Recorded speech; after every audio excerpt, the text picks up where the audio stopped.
Hello and welcome to Magnus Aevum, episode 24, Whiteout.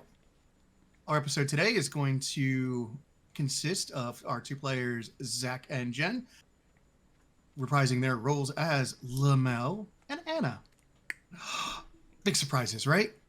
Only been doing it for a while. I guess Jen's changed characters before. Yeah, it happens. You die and shit happens. Just waiting for Logan to kick the bucket. Maybe. We do want to welcome you to the episode. We're going to go ahead and be picking up with, like I said, episode number 24, where last time, Llamel, Anna, and Effie, played by Jason, who is not here right now, and is going to be out for a bit due to just adulting. So this episode is going to be a little wonky at first. So we picked up with last episode with the three heading out on their version of an expedition towards the Northern Territories in the city of Marfan. Trying their best to basically ford the nature that is a wintry storm and wintry conditions in an alpine region. As they left the city, the beautiful nature of the alpine area was stripped away a little bit by just frigid conditions and the occasional light snow flurries that just persisted. But snow in its own right can be beautiful. Trees clinging with icicles, mountainsides completely covered in snowy banks. The stonework and browns changed into a new season. Small critters, for the most part, are the only thing really seen. The occasional birds during the day.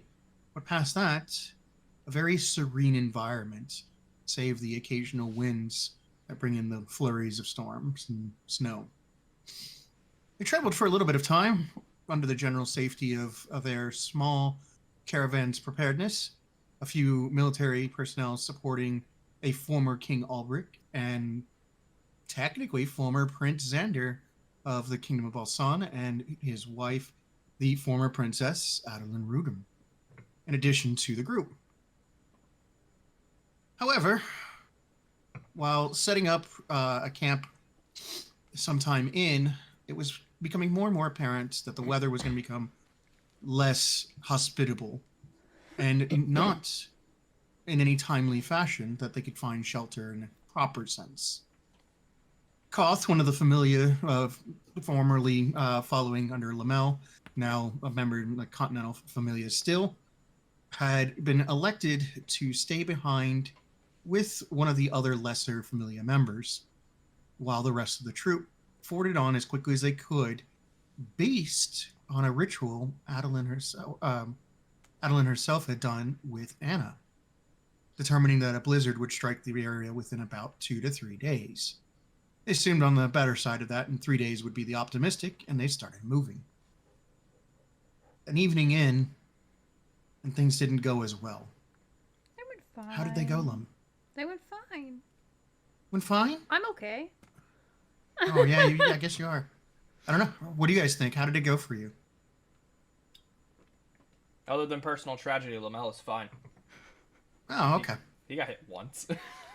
Oh, we're counting this on statistics, not morale. I'm not. On morale, no, Llamel is pissed. For counting statistics, I'm fucked.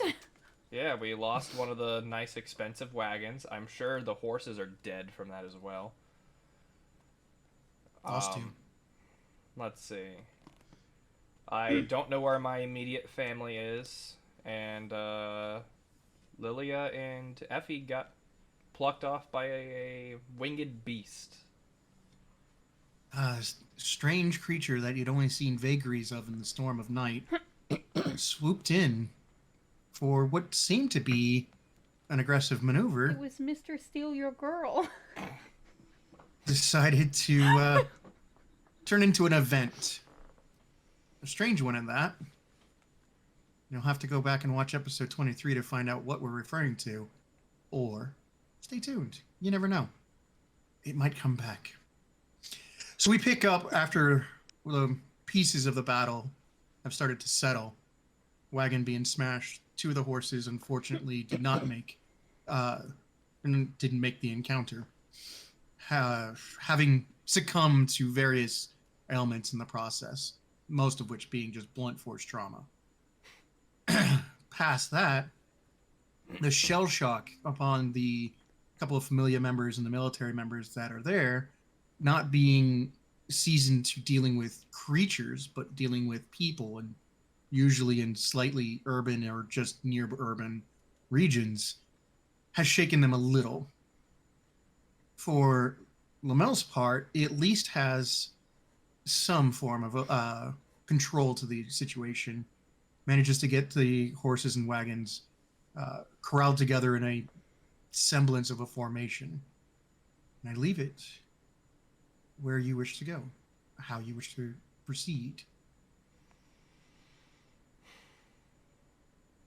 Llamel, blinded by rage at this point, grabs his knife and his gun from the frozen lake, kicks the snow in a fury, and just yells, "Fuck!"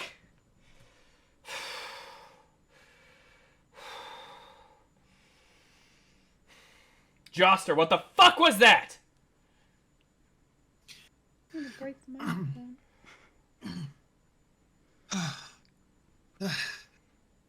But it's something I've not dealt with either. It reminds me of the lizard people, but far too big. And wings? That's a new one. The only thing I've seen resembling that came out of a fucking mountain. That six-winged beast from years ago. That thing that was down in the southeast? Yes. Oh, I hope that's not related. That was a calamity. I count us lucky. Where the fuck is my daughter? Xander, Albert, where are they? He starts looking around. All the men start fanning out. They turn their pole arms backwards so they could dredge without actively Without stabbing anyone? without accidentally stabbing somebody, and they start dredging the waters, in which, after half an hour of work and a bit of common sense, nobody comes up, nobody finds anything down. Joster and a couple of the others fan out in the area, and they don't come back with any signs either. Well, bodies don't just sink. They had to have gone somewhere. There's no tracks, no nothing. No. And it bothers me. Alright, well, we're wasting any precious time we have left. Alright. How many horses do we have left with the one cart? You're down 2 horses from 10, so you have 8. Okay. Give me a single horse. The rest of you continue on the path and make your way to the rendezvous point. With any luck, we'll find them there. I'm going to go back for Koth and what's his fucking face. As I take a swig from my wineskin. It's a great wineskin, right? Whatever the fuck Llamel has. It's probably a wineskin, just full of something. Probably. That sounds like Lamel. You just keep it on your back at all times. Mm-hmm. Yeah, like a token drunk. So if I remember correctly, it's Flavis that stayed behind. Maybe I'm wrong, but either way, doesn't matter. I think it started with a T, but it's a person. That's all that matters. Oh, then it was Typus. Yeah, typist. It was him, yeah. So, Joster, for a moment, sir, far be it from me since you're paying me to keep Speak you your from being mind. reckless. But these aren't conditions to lone gun it.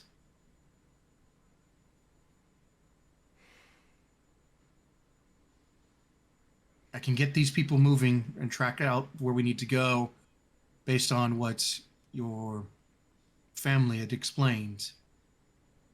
But without a seasoned person that has dealt with these kind of conditions in these kinds of mountains, I give you 5 to 7 hours. Maybe, if you're lucky, half a day.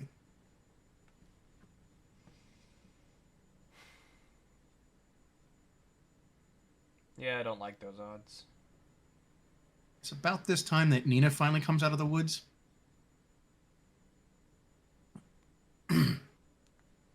I might be able to help them. You're familiar with these woods? Not these specifically, but the conditions, these kinds of mountains, what sort of dangers are really around. I grew up around this kind of thing. I can take them or I can go with you. Well, far be it for me to be a jackass. I understand I don't know these woods.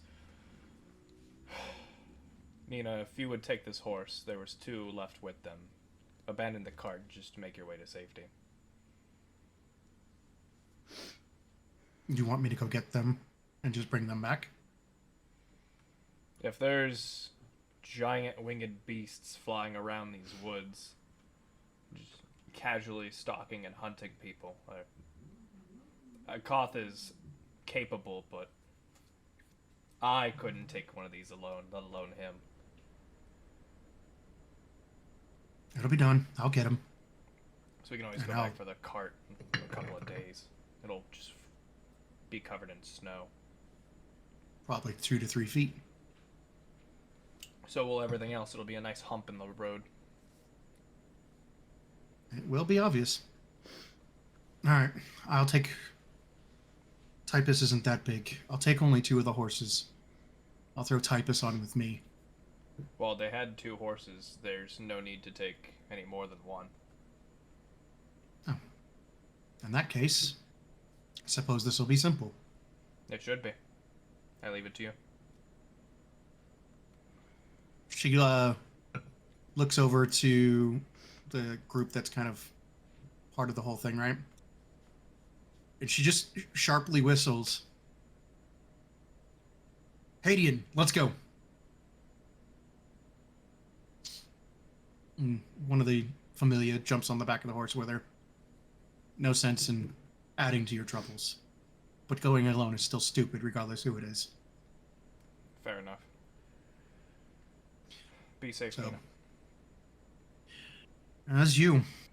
Maybe you find something warm to drink and a fire to sit by. And I'll find it if there's smoke. I'll save you a seat. And then, yeah, and then gone into the darkness. Hello, The darkness, my love. broken wagon has been largely pushed into the side. They didn't push it into the waters. They pushed it out to the sides. They salvaged what they could reasonably. And the rest of it, they just left for the snows. That's fine. It's not worth salvaging. It can't be repaired with a repair kit. It's a whole wagon that was destroyed, not a broken board or a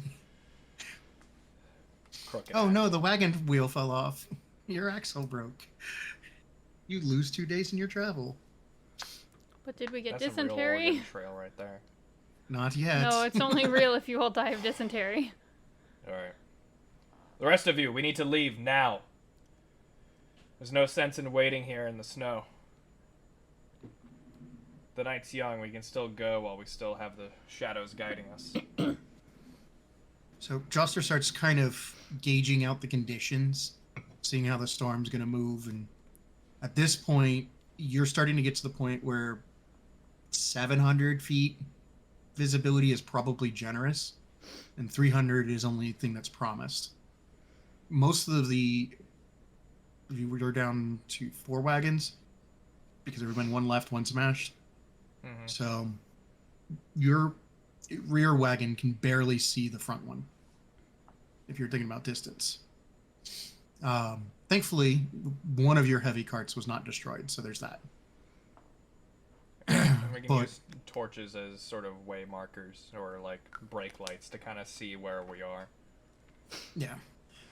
Everybody goes about more or less getting off the ground. Nobody's walking anymore. They're now in the wagons themselves. If they can get away with riding inside, they will, but if not, they won't. And every 2 hours, they're switching around. Just because it's really freaking cold. You have cold weather gear, not magical gear, right? I have the magical protections that Nina got me, so I have that circlet around my arm. Okay, good. So the freezing temperatures, though uncomfortable, do you no ill effect. If you want to legitimately warm up and stuff like that, you'll need to still go inside the cart. Well, Without I'll be a bit of a martyr for my crew. You'll just stay out there. Yeah, not that I have the training to handle the wagon, but I can at least assist and guide with a torch if need be. Or check out debris in the road if I have to and move it. Cut it, whatever. Do me a favor, make a knowledge nature check for me. Ha, that's funny. Just a straight intelligence or a nature check? Nature check. Okay. Whatever it amounts to. That's a 15. That's not bad. Yeah, it was a 16 minus 1. As dawn approaches, and you've been going the whole time, at this point, you're only stopping just enough to get the horses to kind of warm up, which is really every hour. You're stopping, massaging their muscles, reapplying new blankets on. Thankfully, a couple people with you are minor casters. It's enough to actually provide legitimate warmth for the horses, not just their own body heat back. Yeah. But once it approaches morning, the storm kicks in seriousness. Your visibility drops to 20 feet in some places. The winds are buffeting enough that you have to erect shelter protection on a couple of the wagons, just because it'll blow the person right off the coach. In addition, the horses have to be given head blinders instead of just having their eyes.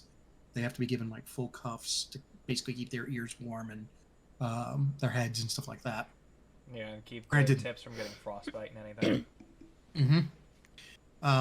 This massively slows you down, but Joster tells you this is going to get a lot worse probably by evening, so we need to make as much ground as we can.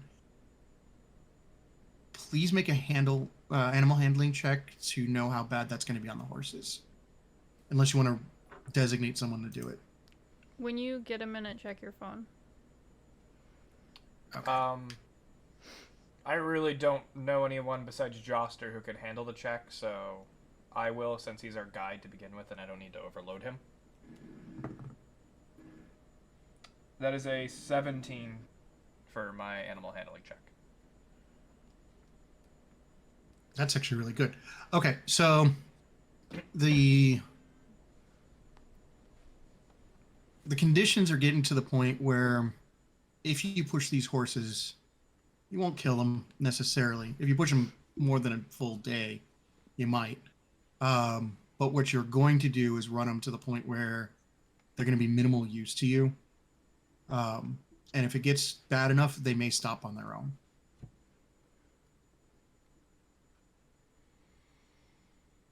Regardless, we gotta push on to some kind of point of safety, regardless of the long-term effects. We're kind of in an emergency here. We're dead in the woods otherwise. Okay. As much as it sucks for the animals, it's better for them too if we keep going. We'll do what we can to keep them comfortable. Maybe they give them more rest, erect like some shelter around them or something. Okay. With these efforts in mind and planning in mind, you get roughly to noon. And the constant up, down of your people now at this point, plus the fight, the adrenaline, essentially everybody now is taking guaranteed a point of exhaustion, if not two. Mm-hmm. They're not getting enough they're barely getting short rests throughout the process. The horses are also going to take exhaustion, which if they get to 3, it's going to be real bad. And you have to stop for some time. When you finally do, it's going to be up against a ridge that opens out into a valley as the range slightly widens a bit. and you can use some of the trees.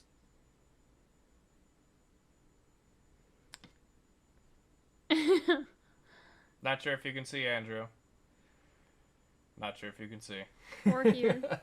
Here is the other one. To help out. Hold Huh? on. You gotta pause and redo all of that. Hold on, Andrew, while you reconnect. You've been gone for like the last 30 seconds. The last thing you said that was on camera was the ridge opening up into a wider section, and then tree, and then... Yeah, you just stopped. Okay. I'll repeat and you can cut in wherever. So as you come around the ridge, it kind of opens up into a valley, and it's kind of the only place you could really find some semblance of shelter, as the road is clearly going to go out in the middle of this valley. The snow at this point is probably 6 to 8 inches deep as you're trudging. If the horses step off the road, they may break a leg pretty easily. You find some shelter. You get some legitimate rest in on the horses. Not enough to kill the exhaustion, but definitely enough to at least get them back in some semblance of moving shape. As this happens, you hear this series of sounds in the distance, and it's echoing, so it's not anywhere near you, of this like snarling, gnashing, low growl style sounds. And then this followed a little bit after, you'll hear a thum that echoes. It's singular. And the growling stops? You didn't hear the growling up until you heard the growling for a little bit, and then there is a legitimate pause, and then the thud, and then no other sounds.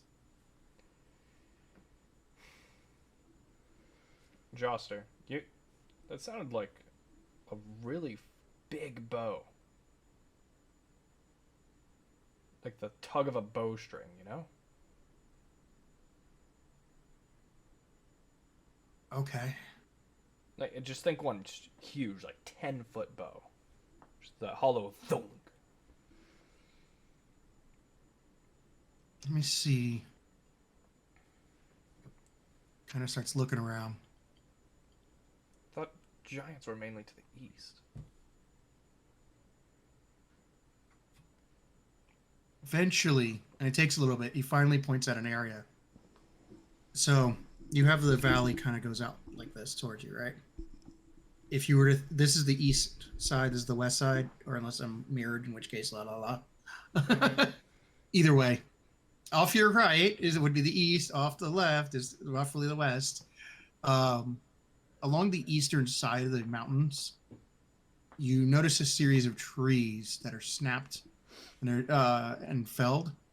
You can barely see the trees themselves on the ground, but you can clearly see what looks like a patch of missing timber in the timberline. So something's out here. That much is evident. Mm-hmm. Well, we already fucked around with a big scaly thing. Do we want to fuck around with this and see what it is? Let me take and get a decent look real quick. I can move quickly in these conditions and get back. Just be safe. Don't do anything stupid. That's my job. And with advantage. Oh, thank God for advantage. Like, he has the skill.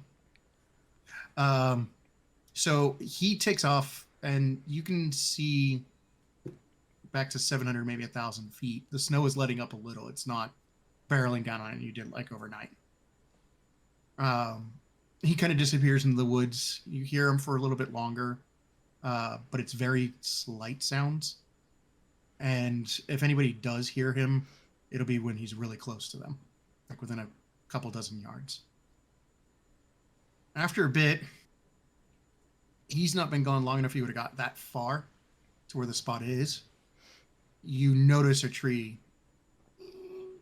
and then seconds later, zoom. Not a bowstring. Got it.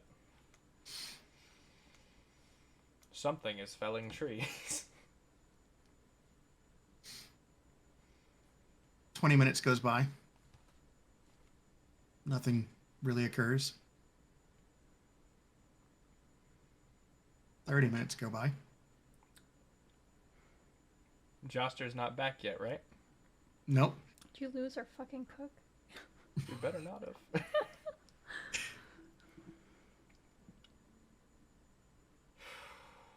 40 minutes go by. Fuck. Alright. Fine. Llamel gets up. Is there anyone here who has any semblance of authority whatsoever, or are they all just grunts? So the military does have a small structure. There is a tessera that's with you. That's kind of managing them. But experience is a relative term. Daddy's promotion. Probably. You know, this will be good for you. You should go up there. It was supported by the former king. You're going to join with them. Plus, that area is a great way to get promoted quick. You know, those kind of conversations. Yeah, it doesn't know what's best for you kind of thing. Uh-huh. Right. I'm sorry. I've never gotten the chance to learn your name. What is it?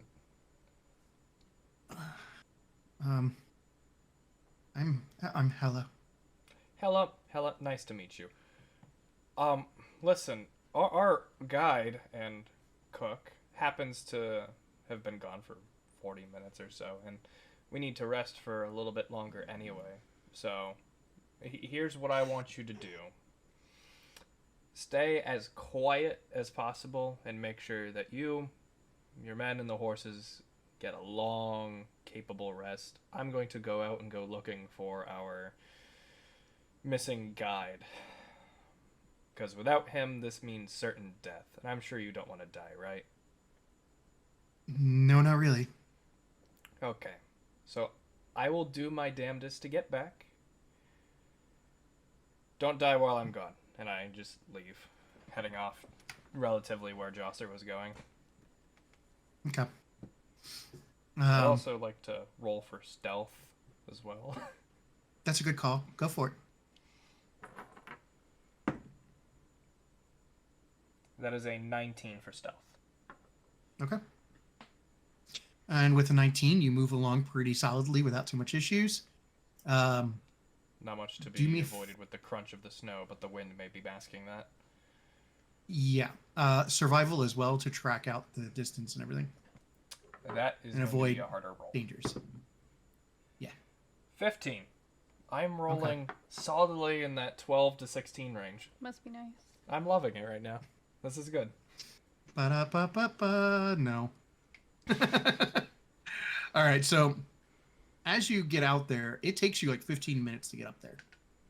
And you have to climb a bit too, and your monk skills actually get tested a bit. So if somebody is less athletically agile as you, it would have taken them longer. It takes you a little bit, but your passive perception does pick up a bit of a climb assist kit that's roped around a tree, and it's incredibly new. And that's just above me?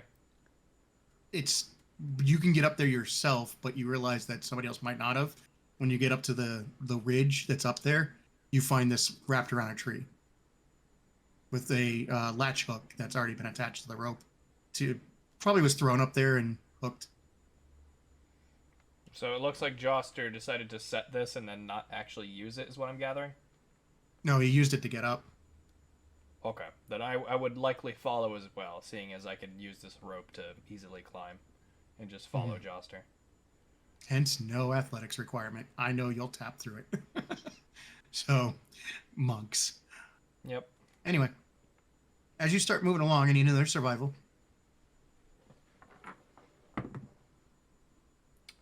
There we go, 21.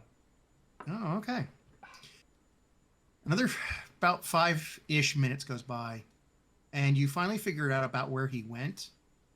It's not before you hear, doom. And it's close enough to you this time, the ground shakes a little. Just very small vibrations, but they're there. God, this is one big motherfucker. but I have a relatively good idea of where he went. Mm-hmm. All right. I'm going to proceed to follow this trail a little further. As you do, you get to the point where the timber line ends, and you would have to actively go out into the mountain stones. You can hide. There are places, but you no longer have the tree assist and canopy. Mm-hmm. It's up to you if you go any further out. You know he went out.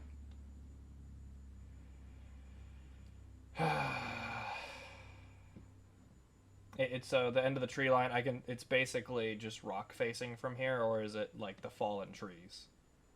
No. It's rock facing. The fallen trees is probably a couple 100 yards still. All right. Like a half a football field, if not more. Or sorry, 2 or 3 football fields. My bad. Gotcha. I will continue to follow Joster against my better judgment. Okay. Now I will definitely need athletics. Not that I'm expecting a big deal, but still nonetheless. Athletics or acrobatics? I'll accept acrobatics. Good. 'Cause that one's You much can parkour better. it versus actually strengthening your way through. That's fine. I can't see him. So that's a natural 1 plus 8 for 9. As you get up on top of an outcropping, some of the stonework slips. You don't. You're dexterous enough to catch yourself. However, stones between the size of a baseball and a small car slip off the side and tumble into the trees, making a horrific racket. Oh. With this, I would like to, knowing my position is very easily known to anything that's out here, very quickly continue to move up the rock facing, foregoing stealth at this point to move faster. Make that check again for me. Natural 20 for a 28. Way to So be you go with polar the there, dice. You ready? I was waiting for you to roll another one. It would have been hilarious. But you managed to get up a little bit higher ground to see as this happens. You see a creature, or at least what seems like a creature at first, because it's not moving very quickly, that is almost as white as the snow, with these strange black striation stripes. They look like they're random instead of being painted on. It's kind of less of a zebra and far more of like a Tasmanian. My brain Tasmanian forgot. devil. I think it's the devil. I forgot what it's called. But it's basically got like these weird, like not lightning bolt looking things. It looks very random, and it's used for hiding in shadows. Deer sometimes develop these too. Certain deer will. But either way, there's these black splotches throughout it. It has a head that easily could engulf your torso if it went to eat you, in the shape of a bear that has a slightly elongated mouth, pointier ears than a bear would normally ever have, since they're normally rounded out, and eyes that are slightly sullened in a bit. And it has a physique that is slightly more less heavy set and more stretched out. It moves Kinda closer like to how a mountain lion would. Okay. Is its eyes more front facing like a human's, or more on the sides like you would think a dragon? Front facing. Good. So they've got no natural predators. They're on the top of the food chain. Got it. Yeah, they're forward facing. And then you see Joster, who is just slightly below where you're at. Thankfully, he was above the rock slide. Who is looking up at you, going, You've been gone 40 fucking minutes.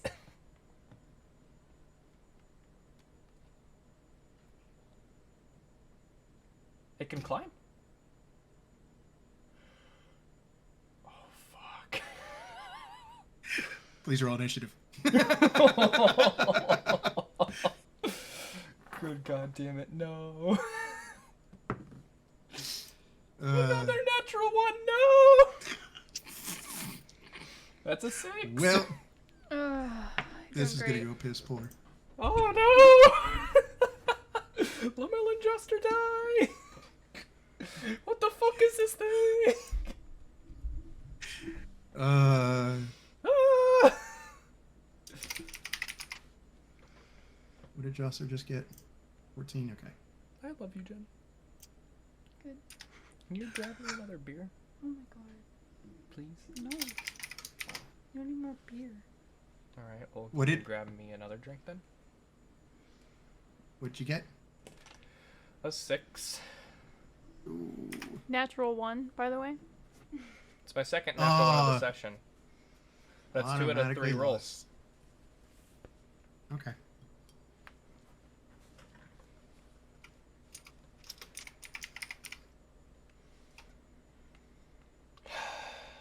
Andrew, on a scale of 1 to 10, how hard is this encounter gonna be? You might want to pay attention. Kind of hard. Alright, alright, alright, alright.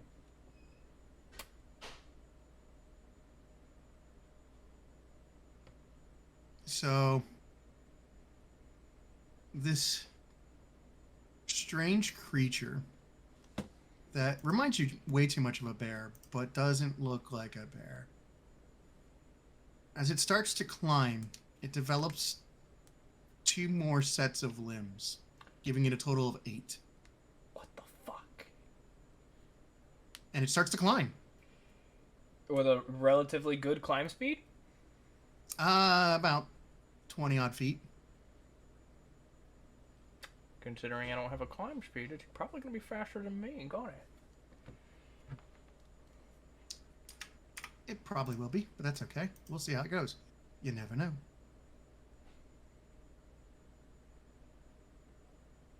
That's fine. What? Organize. There we go. Okay. As it starts to climb, the creature gets about 40 feet up. Oh my god. And it gets to the point where you think it's kind of stuck. You're not sure. It does end its turn. Jocelyn looks at you.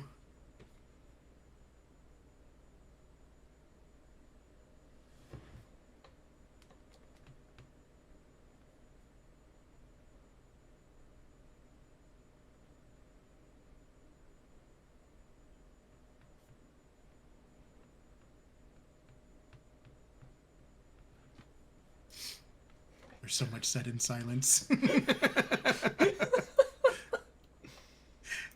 You don't think about it till you really think about it. It's like, oh shit. All right, he's gonna make an attempt, and he rolls so bad. God fucking damn it, Joster, no! So, Die? as Joster goes to get up, as soon as he stands up, he moves just enough, and the creature just kind of turns and just looks right at him. God And he's- fucking damn it, no! And it takes him no time to change his decision real fast. Whip out his bow, pull an arrow because it's down on his hip, and fires it at a cropping that is a little up and right of you. We're gonna see if it does anything. Is he trying to, like, dislodge the rocks to rock slide it? Basically. Why is he not? God, I Oh, hate your crap. chair. You hate my chair? Yeah. I like my chair. It's not the best chair I've ever had, because it's a little small, but it's a good chair. I like pleather. There we go. Thank you, sweetie. And he does. He definitely succeeds. Barely doing enough damage. And the rocks start to slide down, blocking between the creature and him and you. Temporarily. It'll last a round-ish. And he uses that to move very quickly-ish. And he has to make an acrobatics check now not to bust his ass. Which he doesn't bust his butt. He's not graceful, but he's not bad at this. And he moves a whole 15 feet. This is half movement. By risking jumping. That makes it your turn. Alright, so Joster kind of inspired Llamel here. He's going to take out his gun from his outcropping and try to not directly attack the rock that is separating us, but try and attack the rock that the creature's holding on to, so he may fall. Okay. So I'm going to make 2 gunshots towards the rocks.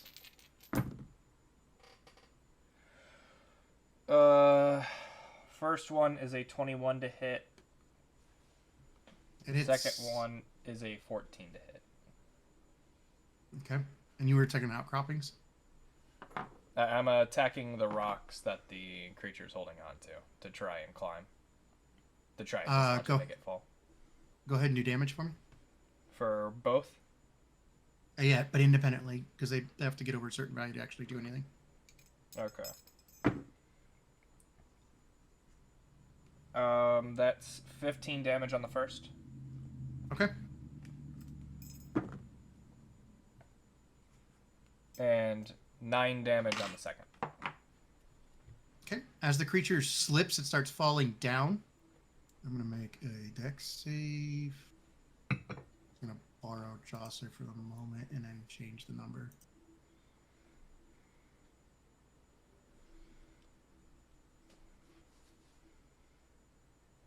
It catches itself about 10 foot down and loses 10 feet of movement. Well, basically loses 10 feet of its climb that it got out of it. Before it finds perch. It's not really prone, but we're going to still delay it. Okay. I would like to then, as part of the attack action, holster the gun and continue my ascent to try and get the fuck away from this thing and maybe find a perch spot that would be able to hide. Athletics or acrobatics? Definitely acrobatics. It's not great either. That's a 14. Barely make it. So you manage to travel half your move distance. I think Half? it's like, yeah. Okay, cool. That is 22, so we'll just call it 20. Okay. Yeah, so it's basically difficult terrain, but you can fail to move altogether, essentially is how this would work.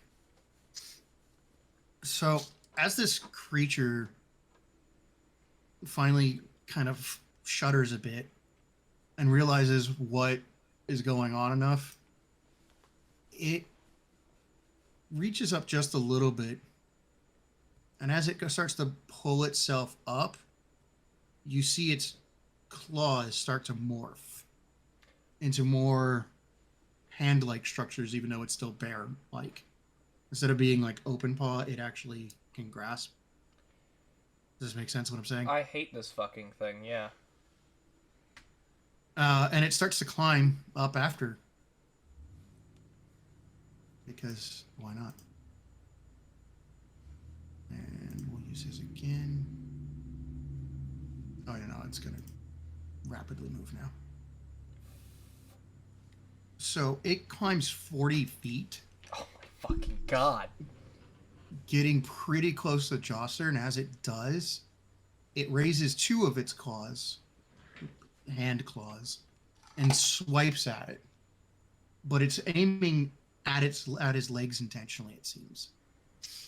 The ferocity behind it isn't really there. You don't feel like the murder is intent, if you want to call it that, but it's really, you feel like this thing is doing this casually, not something else. And it crits. It's trying to disable him so he can't run away. It's Yes. not trying to win. Casually critting. Which it 100% does. Without a whole lot of effort. So, damage isn't any because it incapacitates him. What? It incapacitates him for a round. Just a round. It's a temporary effect. Yeah, it's like a stun. Mm-hmm. That makes it Joster's turn, which is nothing, which makes it your turn. How far away am I from this beast? You were 20 from him, so whatever you moved in addition to 20. All right, Going so down is easier, though. Yeah, I'm 40 feet. Just saying. Well, Llamel takes that phrase right there. It's easier going down to heart. I see that it hit Joster pretty fucking hard. Like, his legs probably gashed open and everything at this point. Or, like, just broken. It just slapped him against the side of the mountain. Okay.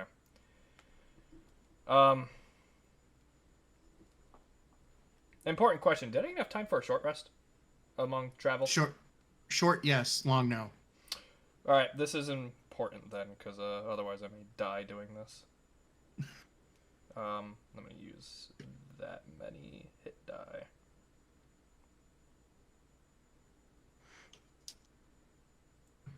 Heal me up, please. Heal me up all the way. All right, perfect. I'm going to leap from my position, going directly into the beast. In doing so, I'm going to make as many unarmed strikes as possible. You're not worrying about how you land, right? I'm just trying to not land in its mouth. That's the only thing I'm trying to do. Okay. I'm just qualifying it. If you have a plan, I want to know it. But if you don't, that's okay. Essentially, if I'm going to land anywhere, it's going to be to sidestep its face and be on its shoulder when I make contact.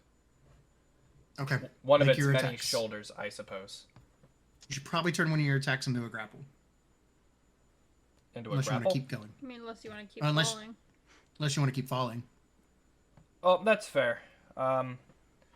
Regardless, I'll be rolling 4 dice here. Okay. None of them are fantastic. Luckily I have a high to hit, so does an 18 hit? Yep. What about a 17? Yep. What about a 16? Still yep. What about a 15? Yep.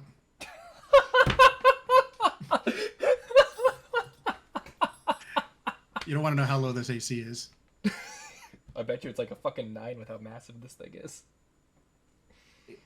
It's technically a large creature, but it really is huge. Okay, so I'm going to forego one of the hits to make a grapple check to make sure I don't fall. Do the quick, grab a hold of its fur and hope. Yeah, and hope and pray. Okay, roll your damage for 3. Okay.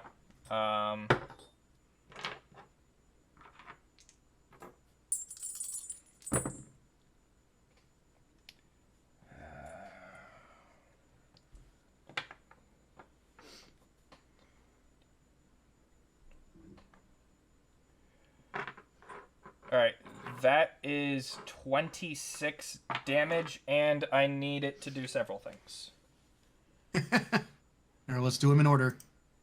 Okay, so the first thing I need it to do is make a con save. Okay. DC 13.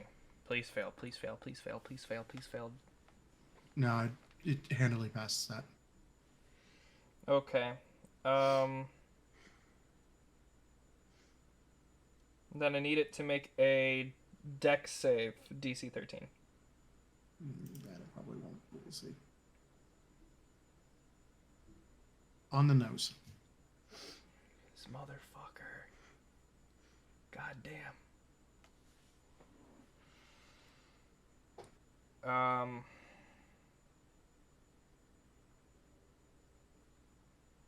I'm debating here.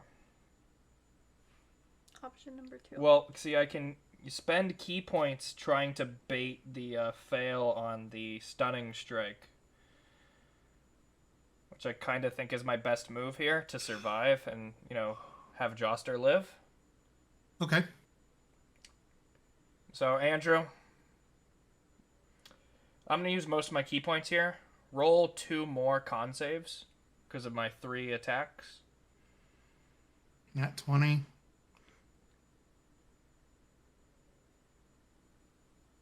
That it failed. It failed one? It failed the second one. Oh, thank fucking God. All right. 100% failed it. Is that a stun? More stuns? That is one stun, and then I can enact one of the other open hand techniques because I hit with 2 of the flurry of blows hits. So I need it to go ahead and make one more deck save for me. Oh no, sorry, one of the following effects. Never mind, I cannot. I cannot do that. Okay. But I bait out the stun using 4 fucking key points on this turn. Okay. But that's quite alright. Quite frankly, it was necessary.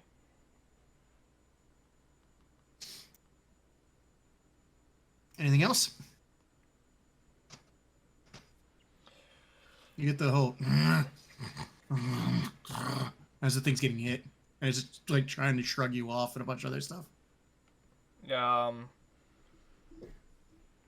No, there's nothing else I can do at the moment besides leave it fucking stunned until my next turn. So it loses its next turn. So it begins to morph and change. Again? Yeah, he's a Power Ranger. And there's a person in its place wearing a bear skin and nothing else. Have you seen Enchanted?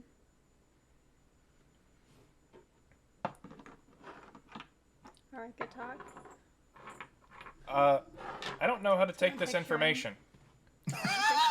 I really don't. So hold on. It loses its transformation and goes back to being a person. And I'm just holding on to them for dear life with like my hand ready to just break its jaw. You're basically now kind of holding onto their torso, but you can kind of maneuver yourself onto the ledge that it's on, so it's fine. But yeah, there's just a person in a bear skin. A very convincing one, with the head included and the claws. The claws are kind of like the leather parts, parts of the skin on the bottom of the foot pads are designed so that it can put its fingers through underneath, and the bear claws, the actual nails, go past its fingers normally. That's pretty cool. It's same thing on its feet.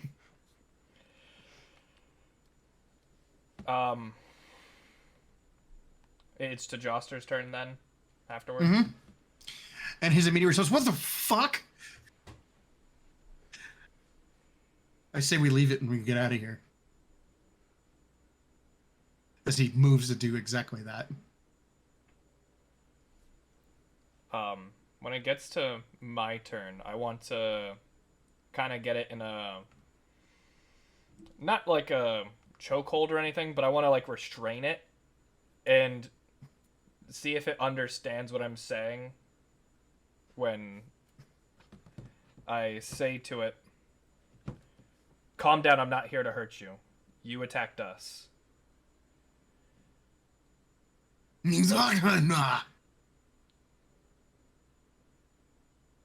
Nothing? He's not gonna. It's not common. I will... Do you have giant? No, of course not. I don't have giant. Didn't think so. That's fine. Regardless, what I am going to do when it... I'm sure that was pretty much its turn, it's trying to, like, communicate with me, not kill me outright, right? I mean... Just assume you're out of initiative right now. Yeah, you're not in initiative. Okay.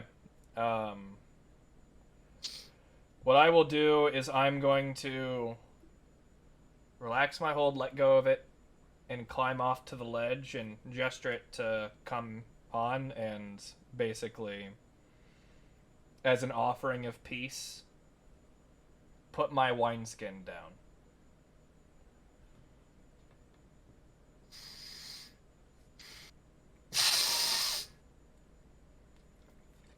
Quieras.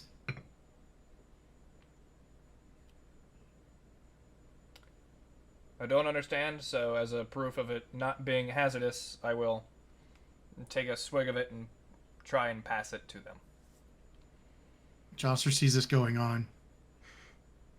He's asking if it's poisoned. I just drank it, of course not. Kagilus nah. And then there's all Joster kind of does. Thing looks at it, says something back. They go back and forth for a brief moment. You speak fucking giant? Of course you do. I mean, I speak only 3 languages. Only Street, 3. street, everybody's, and giant. You're out in the woods enough, you need to learn it. Oh, I didn't think it came up that often, but alright. It doesn't. Not in civilization, it won't. He's part of the Barnabu. Which are? It's basically they're half giants of sorts. Think of them as a totemaic tribes system. Of course, you can guess what his totem is just by its choice of clothing. Is it an eagle? Sure. It starts at the shoulder and divides pretty well.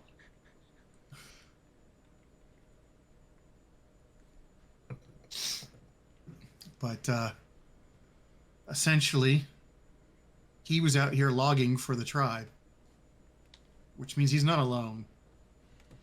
He's I just figure as much. far enough away from some of the others.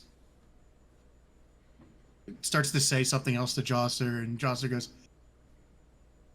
he says if you promise to let him go, he promises not to cause us any more harm or violence. He was just protecting their sacred ground. Joster, can you convey that we didn't understand this land is sacred, and we apologize for our trespassing here. We simply heard the loud noises and were concerned as we're traveling through. Yeah, I can do that. He starts to convey it. The guy seems more open, actually even laughing a little bit. It's, he's not a small person, but it's more of like he's malnourished. Despite the fact he's a very big person. He's easily over 7 foot in height, but he looks too thin. Most humans in pretty decent shape will still outstrip him in muscle mass. Mm-hmm. For his size, it's ridiculously bad. Yeah, versus me, who's a relatively small person, but is jacked in comparison. We're like the exact opposite in body dysmorphia. Yeah. So, he gives you some general advice that the long reach of this side of the mountains is actually all part of the sacred territories. If you're just traveling, you may want to go to this basically small human settlement that's about a quarter day that way. And he points out across the valley on the west side.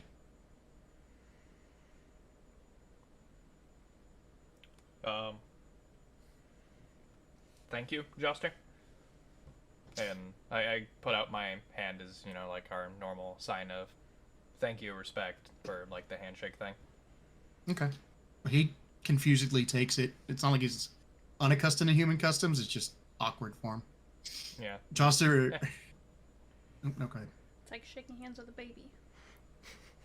It's kind of like... Okay. Joster pulls out some amber from that he's collected from trees I thought he said and gives it to him. hamburger. Yeah, he pulls out a hamburger. I was like, damn. He just swung by the local fast food place and handed it off. Yeah, little Wendy's up the road. Yeah. Yeah. Sir, this is not a Wendy's. Anyway, hands him some amber and everything, and the guy's super happy about it. And he points to a bag that's down the side of the hill, or side of the mountain, near some of the logs that were felled, and starts to scramble down towards it. I suppose we'll follow, and I'll assist Joster in his climbing, since his leg's probably fucked right now. The entire conversation, he's been slightly repairing it, but yeah, it's going to be bad for at least a day. Great. He gets down to the... Yeah, right? You guys get down to the bottom, and the guy fishes out a couple of very frozen fish. but they're perfect. Like they're fresh as it's gonna get. They just happen to be frozen because of the temperatures. Mm-hmm. And he gives them to you, and they're big enough, a couple feet long. Damn, that's pretty nice. Well, thank you once again. Suppose we'll be on our way towards that human settlement. I know. And he slowly walks towards one of the trees, and you see him slowly morphing back into that bear thing. And as he goes up near one of the trees, he kind of like shoulder tackles it multiple times. You start to see the tree list. Man, I'm glad we didn't fight him on the ground. Let's go. Chaucer's like, it wouldn't have gone well. I had no idea they could do that. As he kind of like keeps it low, but just enough to be like hurried steps as much as he can.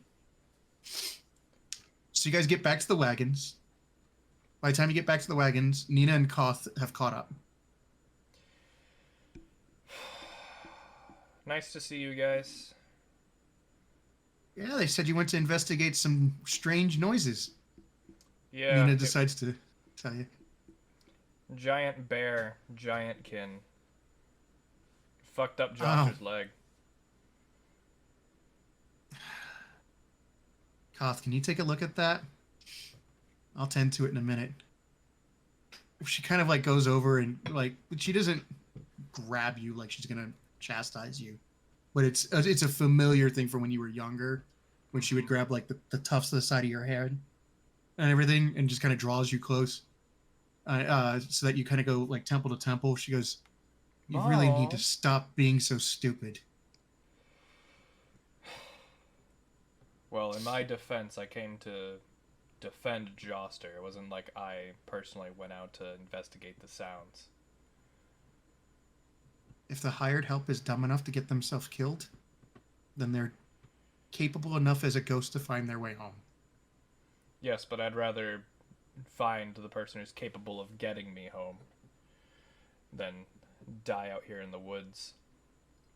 Fair enough. The I giant... understand your point, Nina, and I recognize the stupidity of my actions. You're safe, and we're safe. So is most of these people here. With any luck, we'll figure out where family went. Well, according to the giant kin, about half a day's trek towards the west, there is a human settlement, and with any luck, that's our stop. Probably what Adeline was referring to then. Just so you're aware, the giant kin divide themselves into tribes. They're not primitives, but they're not what we would consider civilized. Yeah, they don't have bureaucracy slowing them down. They have their own version. Much like Adrit, they're very close with the spirits. Unlike Adrit, who does all of his work outside his body, theirs is done inside their body. So it's more similar to my form of spirit manipulation then. Yours is refined and trained. Theirs is primal, very natural, and has some hallmarks of a alliance between the spirits they work with and their own people. Interesting. They've surprised me a few times, let's put it that way. Well, when this dude turned into a giant bear with 6 arms, yeah, it concerned me. Yeah. Figure it out later. Let's get that going. Was me. Don't worry about it. What happened? Nothing. Jen tried to do a thing and fucked with the stream. It's fine. I didn't realize we're recording that. Yes, we're screen capturing. I wanted to move it so I'd stop looking at that fucking screen. It's all good. That's why I had to move stuff. Anyway. It's fine. I tried to, but it's fine. That's what you get Welcome. for trying. Welcome to the logistics of this. Anyway, 4 hours later, you arrive at a building that is not buried in snow. The snow comes very well up on its deck, but you don't have to wind your way up a mountain. But you do feel like you've been climbing uphill for a while. There's 6 immediately obvious buildings, and then a couple others that are on the backside of this. that look like the ones in the back look like they're largely buried in snow. Well, first and foremost, I think we should meet with someone here who's in charge and figure out our horses, because that's my more immediate concern. Well, you can go in the main building. I suppose I'll bury out, or I'll not bury. No, Just uncover bury all the the door. horses out back. Yeah, just bury the horses. It's fine. We'll get new ones. Ministry of War will be happy about that. Although, no, there won't be an issue at all. Yeah, I paid for them. It's fine.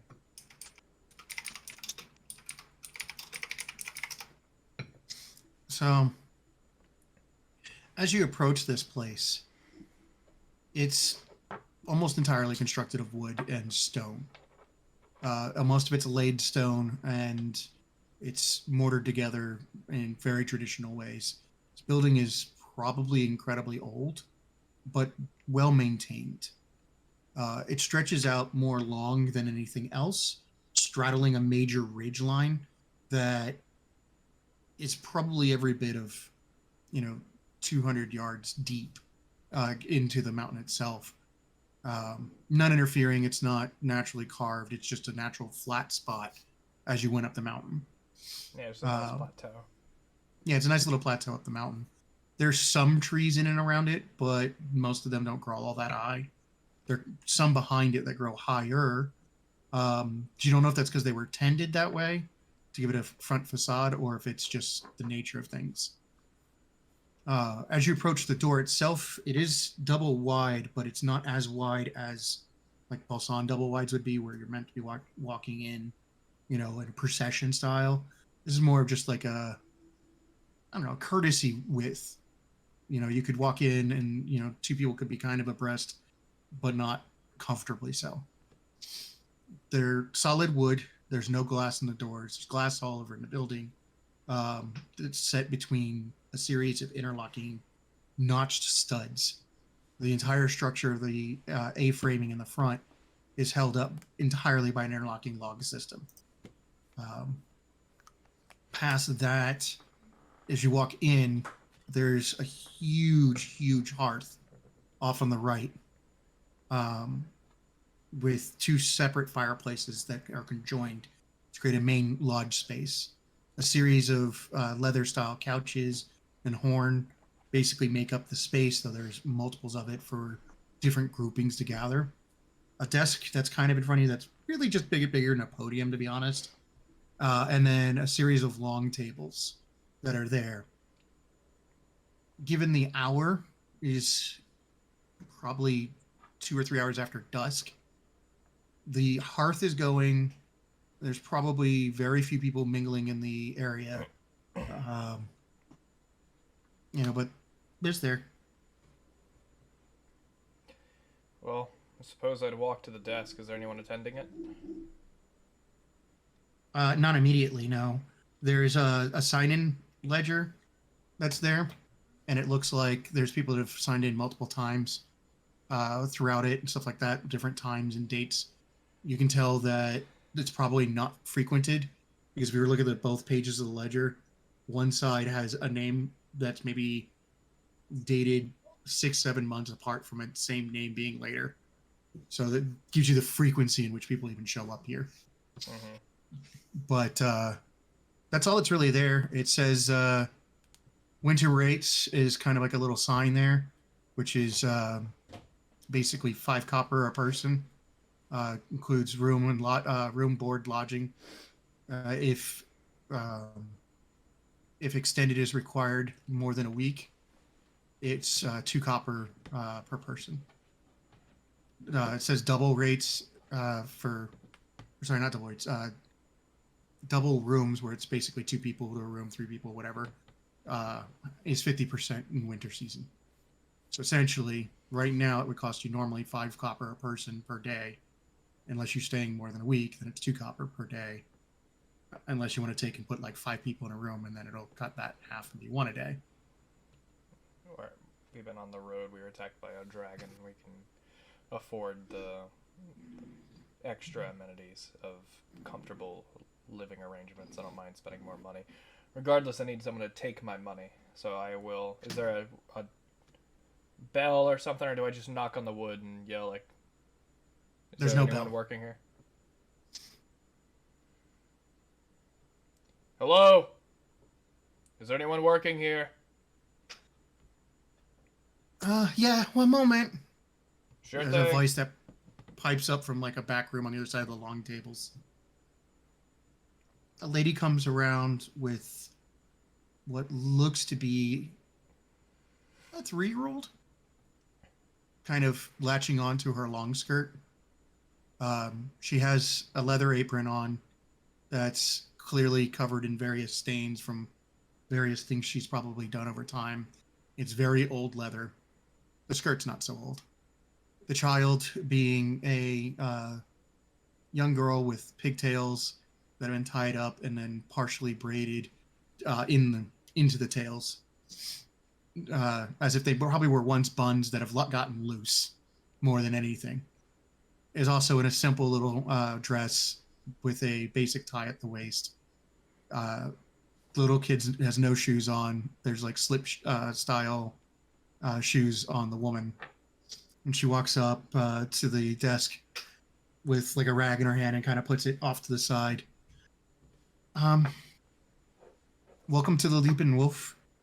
I'm Helga. Helga, well met. Llamel's here. Welcome. Another member of Clan Tyr. Is there a reunion in the north? Yes, there is. I've got 12 horses and roughly 20 more coming today. 20 more horses? People. Ah. Well, my rates are pretty straightforward. If you want to stay in the main lodge, it's 5 copper a person. If you wish to go ahead and stay in some of the side buildings, it's 2 per person unless you wish to stay more than a week. The 2 per person is usually for group rates to basically have share space rooms. I'm not too concerned on location. Where is the remainder of my family?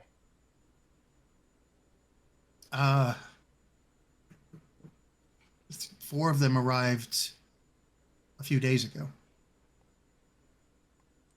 They are in building 3. Very well. Is there any vacancies available in building 3 for us to take? There is 2 rooms on that one. I can book building 4 if you'd like as well. It has 4 rooms as well. Those rooms typically only hold 3 or 4 people, or family, if you will. Very well. We'll book the entirety of building 4 and I'll take the available rooms on building 3. Can be done. Don't worry about payment right now. You're not going anywhere anytime soon anyway. There's definitely a blizzard coming and that's going to probably snow us in for at least a week. So I'm assuming you're doing the week rate and... Likely so. And we'll just combine the tabs of the people already in building 3 on mine. You want to make sure they're your kin? Or you're certain they are your kin? Well, there's not many tiers that would be wandering in the northern territories at the moment. Fair enough. Nina kind of taps your shoulder. You know, I found you because I thought you shot some sort of beacon. And then I remembered something. You don't know magic and neither does anybody in your group. You might want to make sure these are our tiers first. Mind that thought. Is there a place to stable our horses at the moment? Oh, certainly, certainly. My husband and brother-in-law are over near building 2. There's a stable on the side of that building. It'll easily house your horses. Best to line the wagons up in the front of the building and just let the snow take them. Get anything you need out of them first. Thank you. I suppose hold off on the building 3 reservations. I'm gonna go over and see if they're actually my family. Fair enough. Anyone can key. She hand you some keys. And I begin to spin them as I turn around and make my way out. Okay. As you get out of there, you don't actually have to leave the building. You can walk down the length of the buildings. There's covered inward halls Oh, that that's connect cool. and can join them. They're buildings in the sense there's actually segments, but there's also covered walkways that are heated-ish throughout it. And Yeah, then they you have, can like, find that there's braziers and fires. shit. Basically, in the center of each of these halls is a couple of braziers. The whole entire thing is mostly glass that's super thick, and timbers that support it with no other protection, so you can kind of see the mountains, which is probably beautiful when it's not blizzarding. Yeah. But right now, it's just crappy. The snow is already up above your ankle in this walkway as you're walking through it.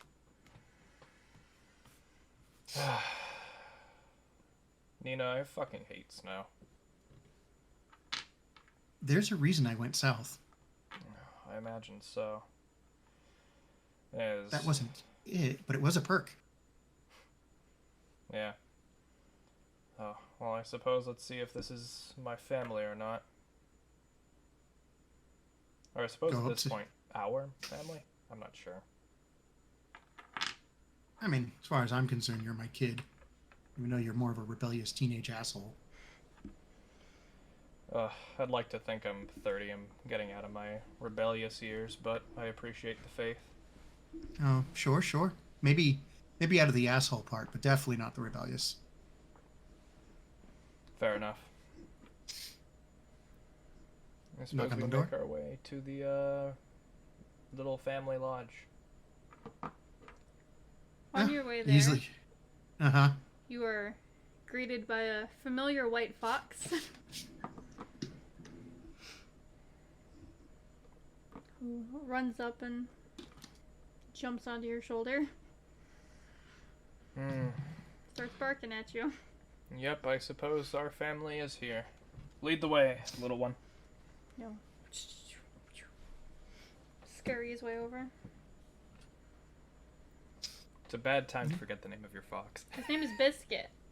He growls at you, leads you the wrong way momentarily, and then That was out of character. Runs you all the way out to building 5 just because. yeah, fuck you. Which fucking tells you, she's in the snow, Dad. She's in the well. Go down, go get her. Timmy went down the well. Anyhow. So you get to the door where it's at, and the fox, of course, does its little spin thing, and then scratches on the door.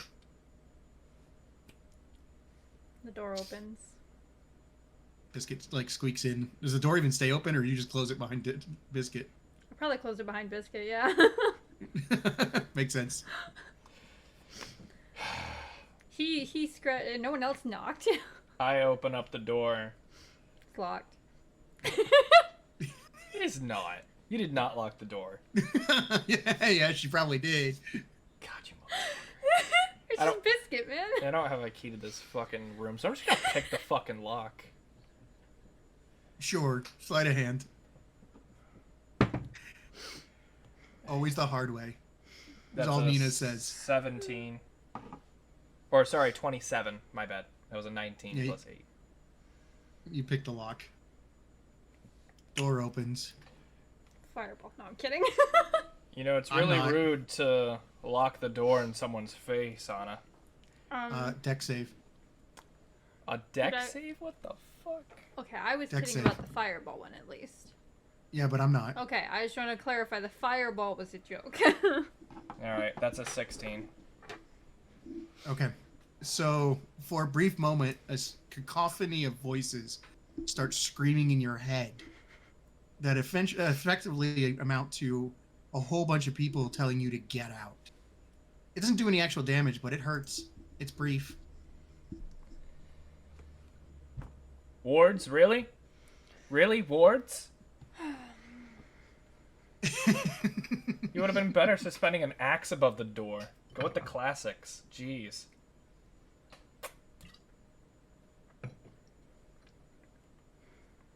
Who responds to it because it's not Xander or Adeline? How cold is it out there? Probably about 5 degrees colder than where you're at. Oh no, unless I you're was near I the was fire. asking Llamel.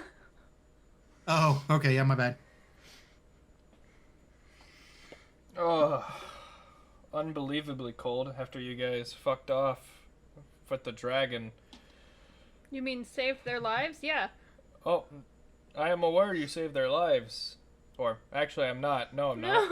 I have no idea what the fuck you did.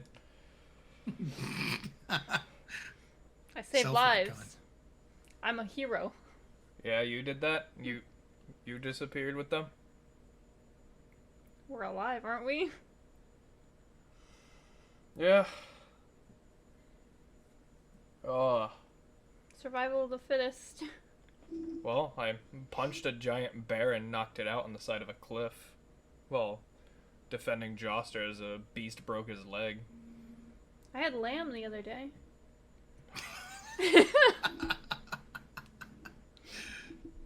When you come in, there's a series of chairs, just 2 chairs and a larger couch that face each other with like a coffee style table that's there. It widens out from that point. There's a large piece of glass that has the wood slats all the way through. And the snow, of course, being around ankle height here too. There's 2 branches off that go in either direction, and down those halls are rooms on either side. And there's the hallway as you come in. There's a bit of a storage center that's here. It's got a series of cabinets and a small little like breakfast table that's with 4 little chairs. Mm-hmm. There's no refrigerator for obvious reasons of this is not that advanced. Well, not the refrigerator's out there. Yeah. Yeah, there's a It's humor the to that blizzard. actually. The blizzard Because- is the refrigerator. There's a humor to that because there in every one of the rooms is a door flap that goes down into the ice and snow.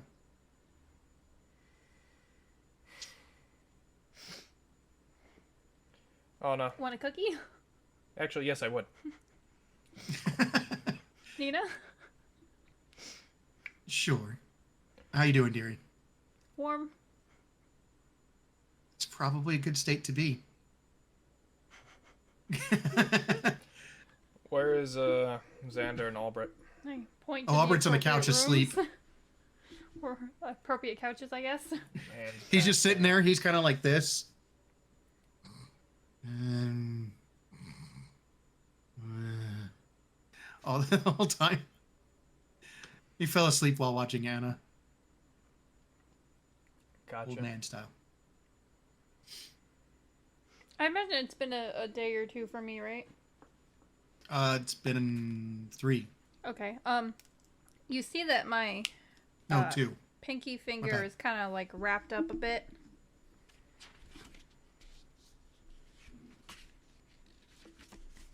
Is it properly mended, or is it just a shitty bandage and nothing to actually splice the finger up? That depends. Does anyone I am with know anything medical?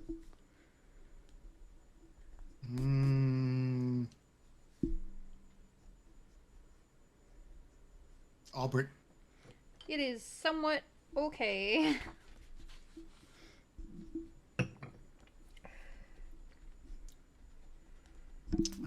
And Adeline would have probably tried magic on it, but it wouldn't have worked.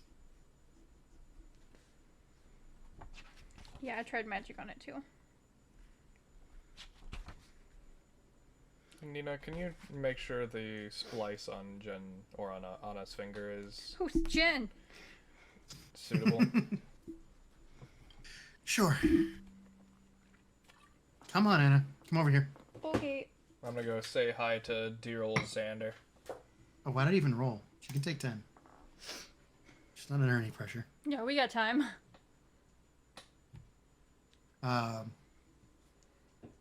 Xander's in one of the rooms, just asleep.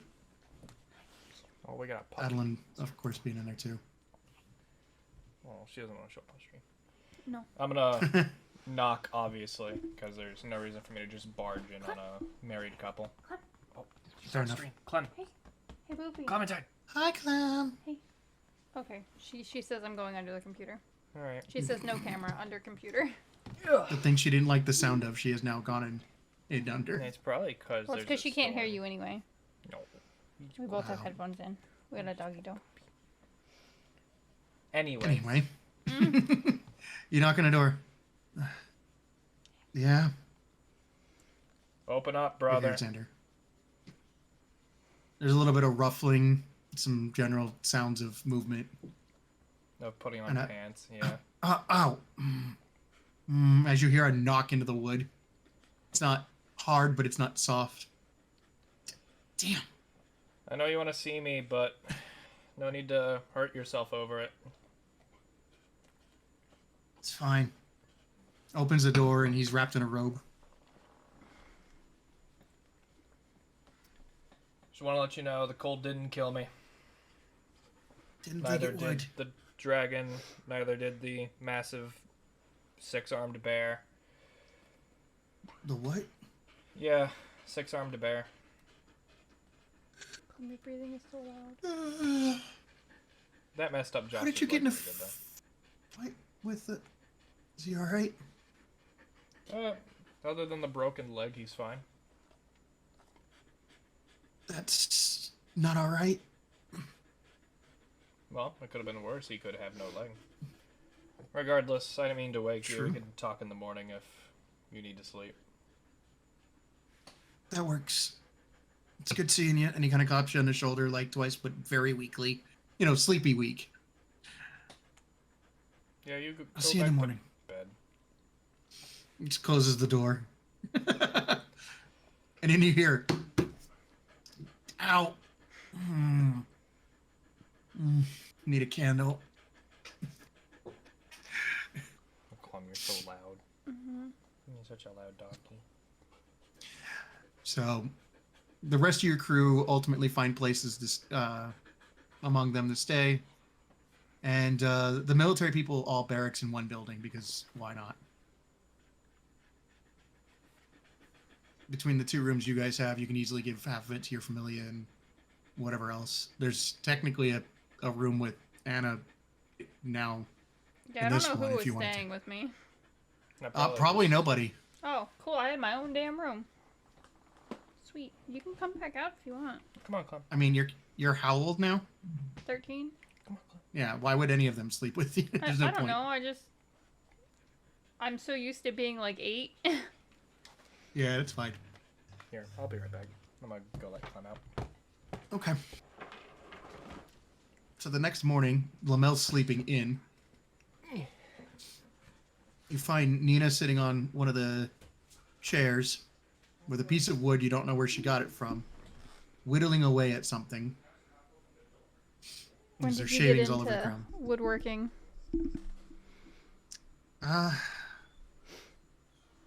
I picked it up and dabbled in it when I was taking care of your father when he was still really young, and then dropped it as a skill until about 3 years ago, roughly.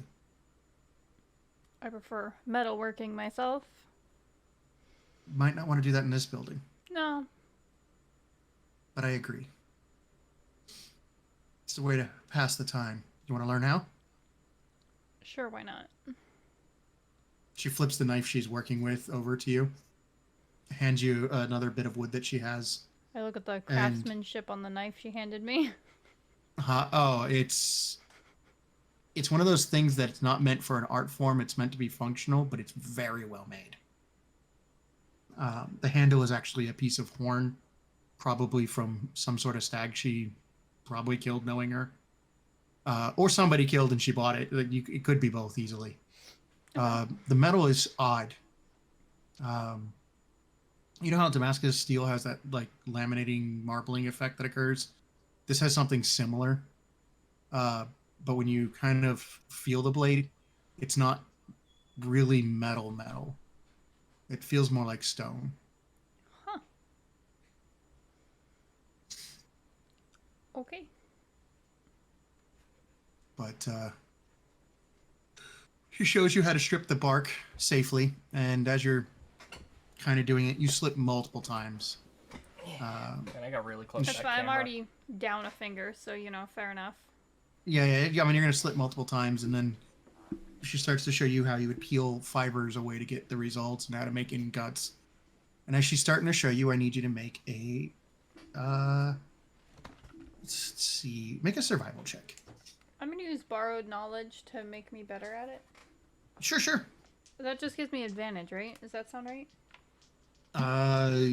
It makes you, you get your proficiency bonus. Okay, that's what it is. So it's not advantage. I don't think so, but I'll double check that. Hey, I can get it up if I need to.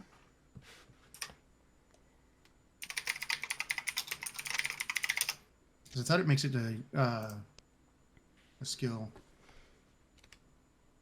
Yeah, proficiency. Yeah, okay. And you said what? Survival? It's a survival, yeah.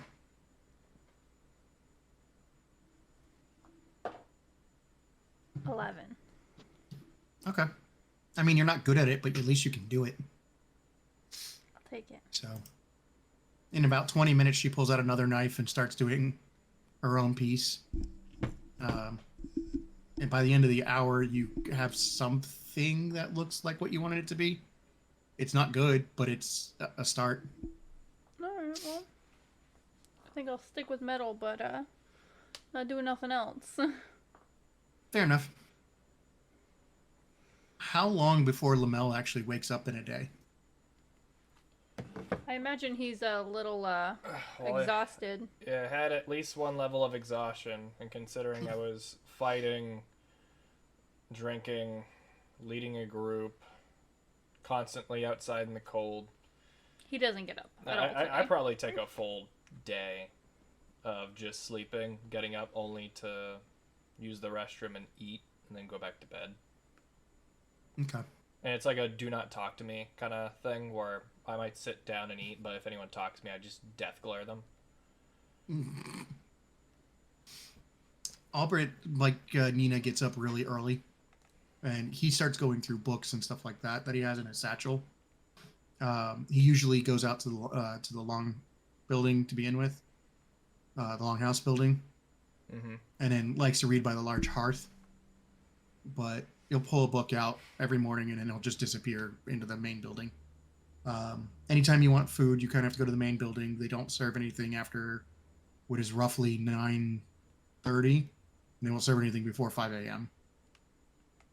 Not that there's not food available, it's just they don't cook anything in the kitchens. And you can always use the kitchens. You just kind of have to ask, make a request for it. Yeah, burn the fucking place down. Helga has a husband who is Valden, and they have two children.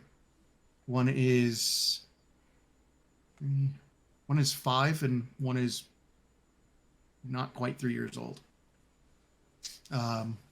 The older of the two being a boy who follows his father around trying to learn what is necessary to maintain the place, while the little girl just latches onto her mother's skirt most of the time if she's not just playing with something.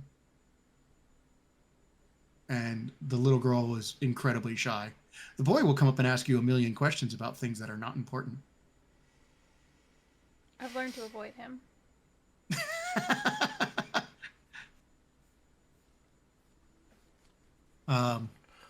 At one point or another, you guys hear the story of when he met a lizard person. Does that lizard sound familiar? Doesn't have a good description, so maybe no. That's hard Does to the tell. lizard look like this? How accurate would that be? Minor illusion, so I would assume pretty damn accurate. I've made copies of me, so I would imagine. Yeah, I'm just trying to think. You were 8 the last time you maybe saw Adric. Oh, I guess that is fair. So make a wisdom check. It's not very accurate. Okay. Kinda. He let me touch his tail in his hand.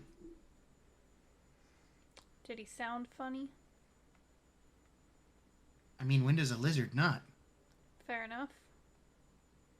Did he respond to Mommy Adrit? Definitely not. Ah. He stayed for a couple of days.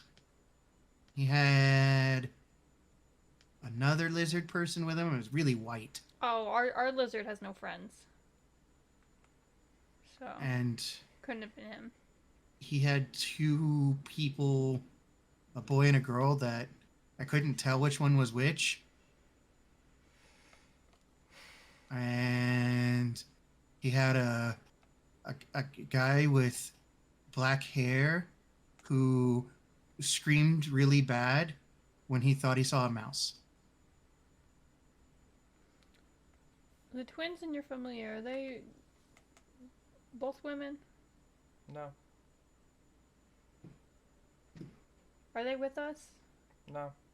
Okay.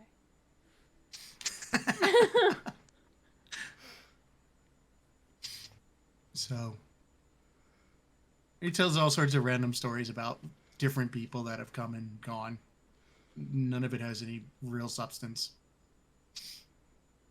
But there was this one time, there was this woman. She came. She looked all scary and mean. She had this really dark black hair that like crows would be envious of how dark it was. It had this slight bluish sheen when the light hit it, like the sunlight hit it. And she had like white streaks that looked like they were ribbons in her hair. And she was all, ooh, dangerous kind of looking.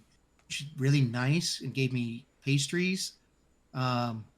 She had two other women with her.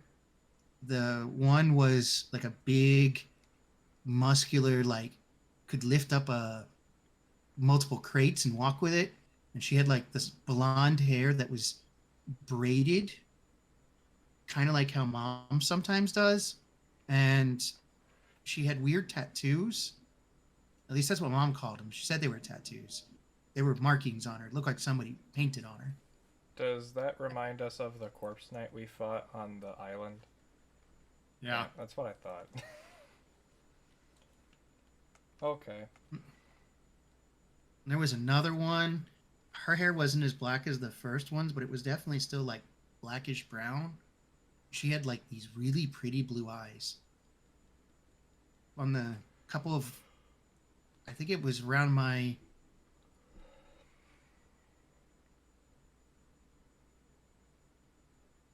second birthday, maybe my third.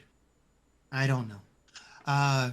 The big lady with the muscles, she didn't come, but the other two did.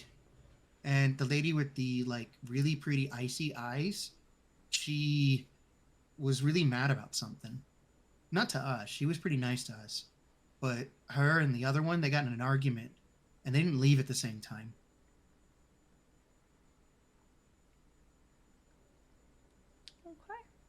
All right. So Then whole there was main this cast one is in time- this building. Then there was this one time, there was this band camp. and this goes on and on and on and on. This kid has story upon story of just regular people or other people walking through. Oh, look, a fox. Biscuit! And he runs after it. Biscuit flips off Anna on the way out. No, he likes him because he feeds him all the time. Yeah, the kid probably Okay. does. It probably sneaks into the kitchen and feeds him hanging meats. Oh, yeah. You good? Mm-hmm. Heard a noise. After a week of this, you're all starting to get very cabin fevery. You can't go out the door. The storm that came through, the snow is all the way up to your waist on the glass. And the door, like, will not open. When you look out the front side of the mountain, the snow is easily packed in about 4 feet. And there's ice hanging off the roof lines everywhere. Does it look like the blizzard is done and this is what's left, or are we still mid-blizzard? You're getting flurries that are happening off and on. The blizzard already happened at this point. I have a side question. Uh-huh. I know I can upcast spells. Can I Yep. downcast? No. No, not technically. What are you trying to do? Possibly fireball in terms of melting ice to get to a path of what I need to do. That's what fire bolts is for. I don't have that. Then you can't. That's why I'm If you would asking.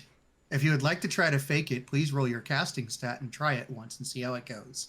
Well, do we need to get out right now? I mean, not entirely, no. It would probably help to start shoveling snow given the circumstance, but that's what manual labor is for, not fire, 'cause you're just going to create a puddle that'll freeze over again and form ice sheets instead, and those are more of a pain in the ass than snow. But then I go ice skating. I'm sure we'll find a frozen lake somewhere. Also, do we know what ice skating even is? I just Yeah, the lakes. Well, no, I mean the lakes have frozen over. That's probably something people have tried. Yes, but Anna, being a Balsan resident, probably doesn't know. You know, the capital gets cold enough that the lake freezes in certain places, but there's areas in the kingdom that freeze. For sure. Okay. It Never gets mind. colder up here quicker, it stays colder longer, and it has much lower low temps. But you go into freezing for months at a time in the capital, too. Okay. Alright, well, I will not fireball yet. But just up here, you get sub-zero. At the kingdom, you get around 0. Like single digits. Well, I suppose Llamel at this point, cabin fevered, he'd probably talk to Albert more than he needs to at this point. He's tired of hearing Xander posture. If he gets stuck in a room with Nina for more than half an hour, he probably wants to just bang his head into a wall. So he's going to take a shovel and go outside and just begin clearing a path. Okay. Yeah, if you go out the stable side, you can easily go out and around. It just it sucks, but you can do it. You're handed these shoes that look like somebody took a fishing net and wove it around a wooden circle. No, they're not that advanced. They look like woven around a wooden circle, but instead of being flat, they're slightly curved up. Kind of like a barrel lid strapped to the shoe at that point. Yeah, closer to that. Curved a little bit like a trash can lid. Yeah. Well, I'm going to go out and start shoveling snow. Try and free us.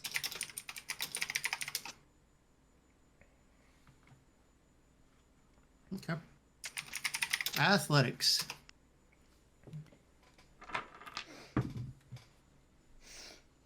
Uh, 16. Okay. So you probably get exhausted after about 2 hours. Not enough to take actual exhaustion, but it hella sucks. And you manage to dig out, with some help, I'm sure, because somebody's going to come out and start helping you after a while. You can dig out the wagons. Your bigger problem is you can't see most of the road going down the mountain. Mm-hmm. Because you're probably up in elevation about 150 feet from the main road. Fun. Not a lot, but it's enough that you have to wind your way out and down. Well, I've shoveled dirt and clay before. I know how this works. You know, shovel for 2 hours. You go inside for 30 minutes, drink some water, warm up, and then you go back out and keep doing it until life inevitably sucks and your fingers start to bleed. So I will do that for essentially half the day. Okay. Well, with the help and everything like that, you can dig out at least around the lodge. Mm-hmm. Enough that you can safely get the horses up and around. You could hook them up if you needed to. You can start going down the road that goes down the side of the mountain face. But you have no idea where the road itself is at the base. I can find it. Base. Anna. Mm-hmm. Can you blow up the snow? Yes. I cast. No hesitation. I cast immediately. Where do you fling that? Where do you fling that? Whatever you're flinging. Well, it's gonna be fireball. Okay. And I imagined general open road over here. We're back here, so over here. Okay, well, you're Enough just to kind know of like. I'm not gonna blow up the building we're staying in, but you know. No, you're nowhere near it. Okay. You can reach out hundreds of feet with that. You're fine. Okay. How many times do you do that per day?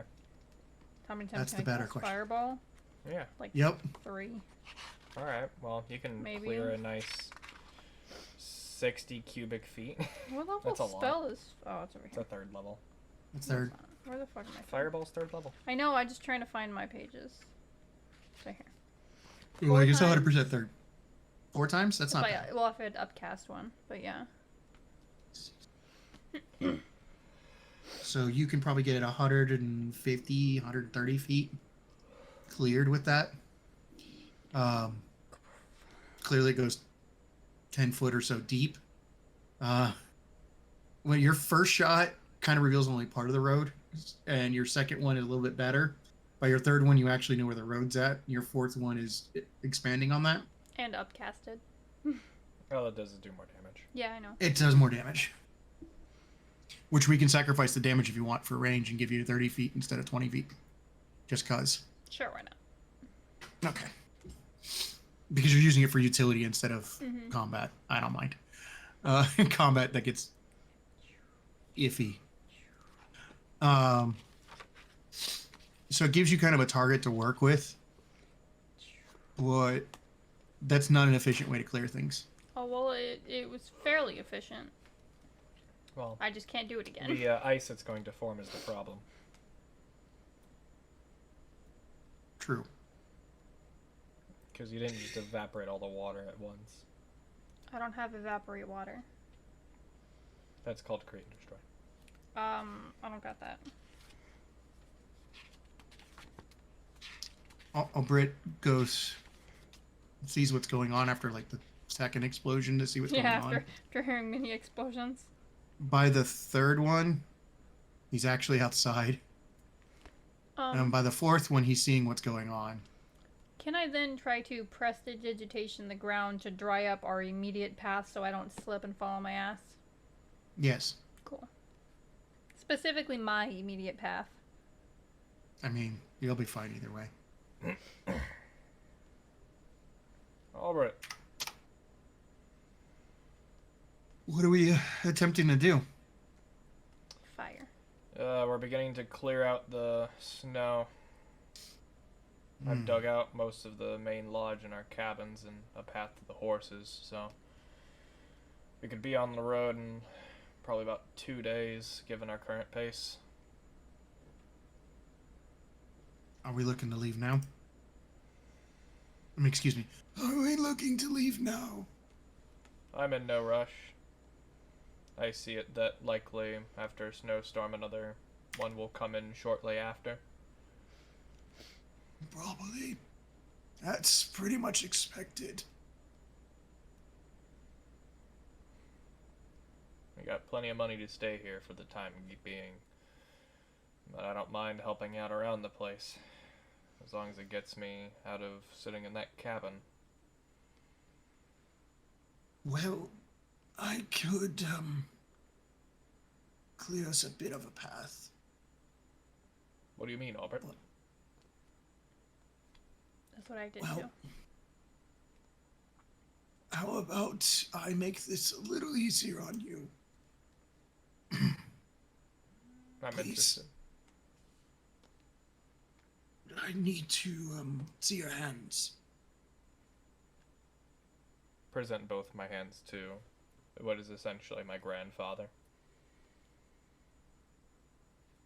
He begins to chant a tiny bit and then draws a sigil in your palms with each of his hands. At the same time, it's kind of like this thing.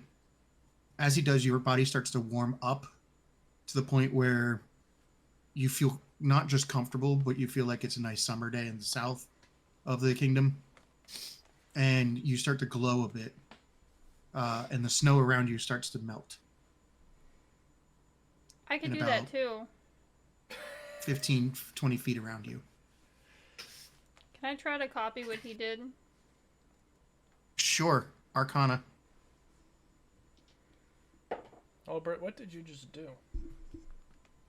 It is a small investure. 13. You can't even identify the spell to do it. It's fine. I lied. What I am essentially doing is taking a rote transmutation of properties and tweaking it by having a spiritual construction leave a small bit of its natural resonance on you and then dismissing it. instead of letting it fuse with your body, it won't keep you warm the whole time, but for an hour or so, you'll give off this kind of heat. After he explained it, can I try it again? I will probably need to apply this more than just to you, though, to make this effective. Yeah, sure, go for it. Jen's all excited. She wants to do it. No.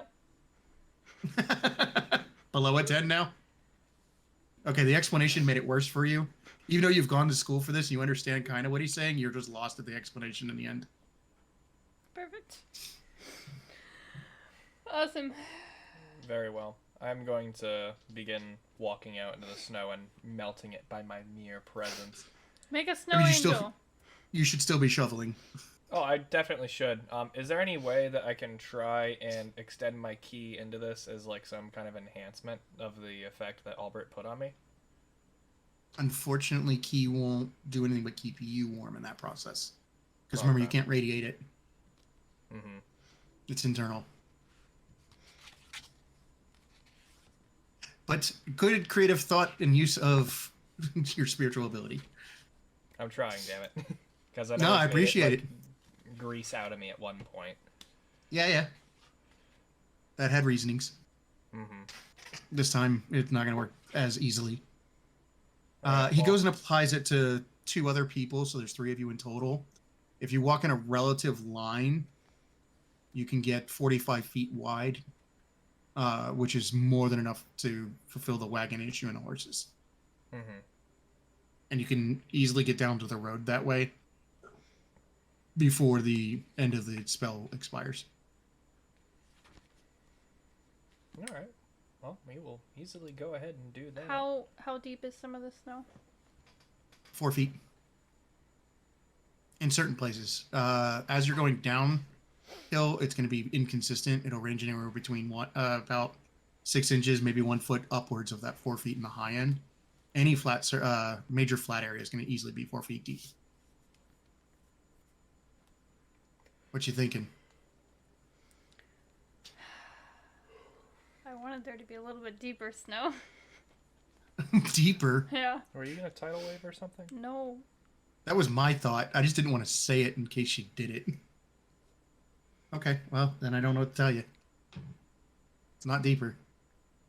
Because I'll get hurt if I do that. It's fine. Okay. It's gonna vortex warp cannonball Oh. into the snow. Oh, yeah, no, that will probably It'll hurt. hurt. Probably break your tailbone. Yeah, I repeat, it'll hurt. And that has nothing to do with the depth anymore. Snow still is solid as you make physical contact No, like there's that. a reason I'm not doing it, guys. I just had hopes and dreams. I mean, you could run and cannonball yourself into it and just kind of into it. Somebody watching the stream right now is going, no, don't do that. It's fine. But anyway. So yeah, for a day's worth of work, you can manage to clear that out. The flurries and stuff will probably apply another 3 or 5 inches back. But if you do this tomorrow, it will be fine. Or you can wait a few hours and you can't cast it again, so you'd have to go and do it yourself. No, I'm not gonna work for diminishing returns. I'll just go inside, warm up, eat a hearty dinner, and I don't know, at this point in boredom, might actually just ask for one of Albert's books and try and sit down and read. He hands you one on crystal theory and transmuting of spiritual properties. Well, half of that is what he just did to me, so I'll sit down and read it. Not that I can really absorb any of it, but I might sound like a smartass when I see Adrit next. There you go. Goals. Yep. Dinner that is served this evening is a simple river fish. It's apparently red fleshed, well, pinkish flesh, with tubers and broccoli. Ooh, broccoli. There we go.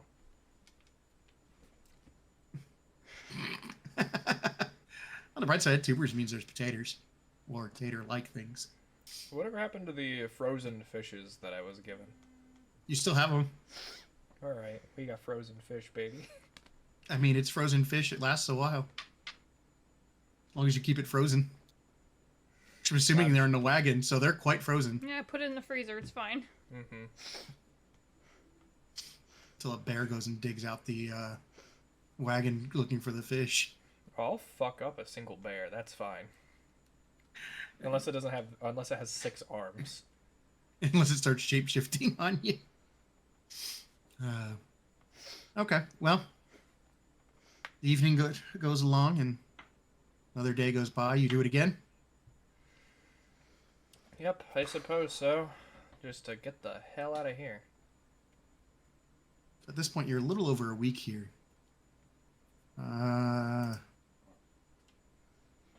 Is Joster doing alright by now? How's my finger? Yeah. He's starting to make nature checks for you now. Joster thinks the snow is going to start... Well, the snowfall is going to start lightening up for a little bit. Don't know how long.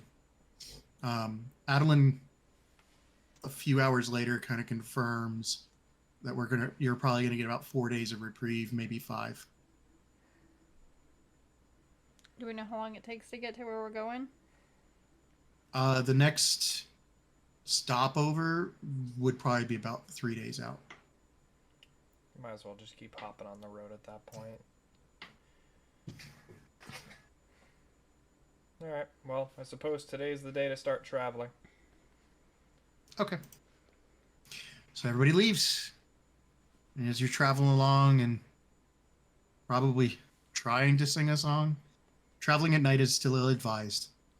Traveling off the road is also ill-advised. The wagons just won't survive it.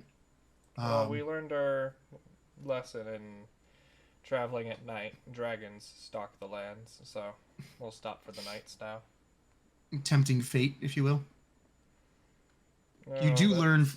Tempting your Okay. DM. That's different. Oh, that's true. You do learn from Helga and her husband that the creature you all encountered is something they've never heard of. Me The neither. bear, on the other hand, is. It only comes out in winter, late fall and winter time. They hibernate? Guess so. There's a lot of sightings of it in the summer, but nobody ever encounters it. All the encounters apparently occur in the late fall and winter time. When it has reasons to be fucking around, yeah. Yeah, nobody sees nothing in the spring. Interesting. Your next 3 days is actually uneventful, How as it is turns my out. fingy? Recovering. Okay. You broke it. I know. That's usually a 4 to 6 weeks thing. I never broke a bone before. I don't know if you can tell.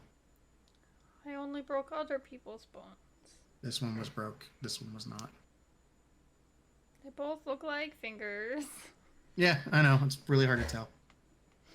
But anyway, you come across another lodging place, nowhere near as big as the last one, but similar in concept. And it has a name that you've all heard before. Anna probably doesn't remember it, but it just says Denbaron.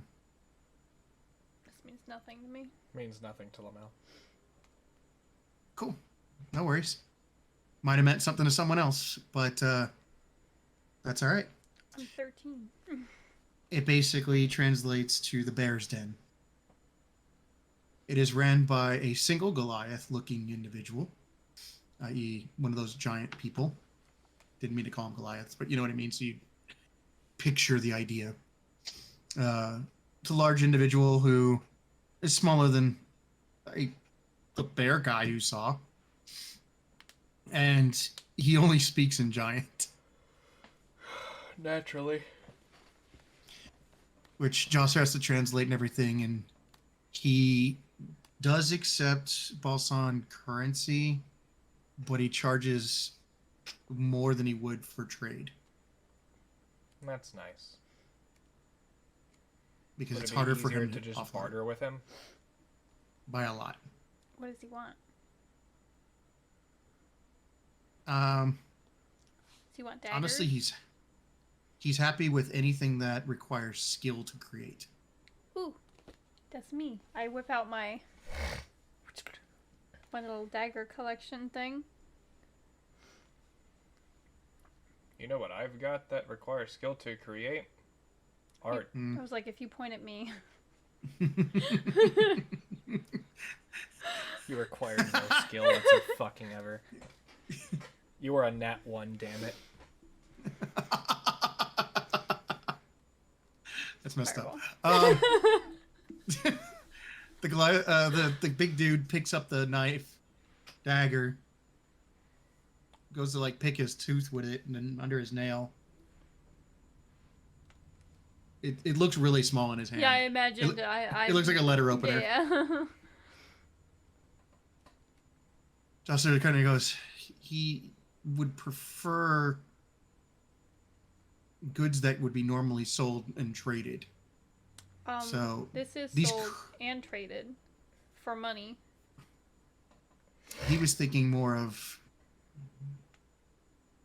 textiles, carpentry items, furniture, for instance, rugs, paintings, statues. Daddy wants your shit, not mine.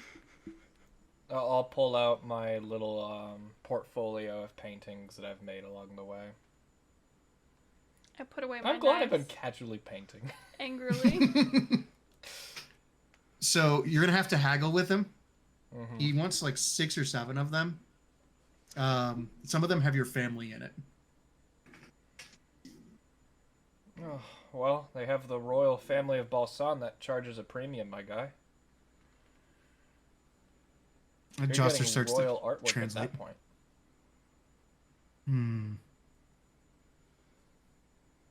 8 then. Dad, I don't think you're doing this right. Oh, that's alright. I can just refuse them. It's fine. What It exactly? reminds him of the Year of Tears. The Year of Tears? Yep. Is that... And that's with EARS, not IER. Yeah, I figure it's not my family. It's more of like us like ransacking their kingdom and driving them into the ground is what I can imagine. Yep. Ah, fitting.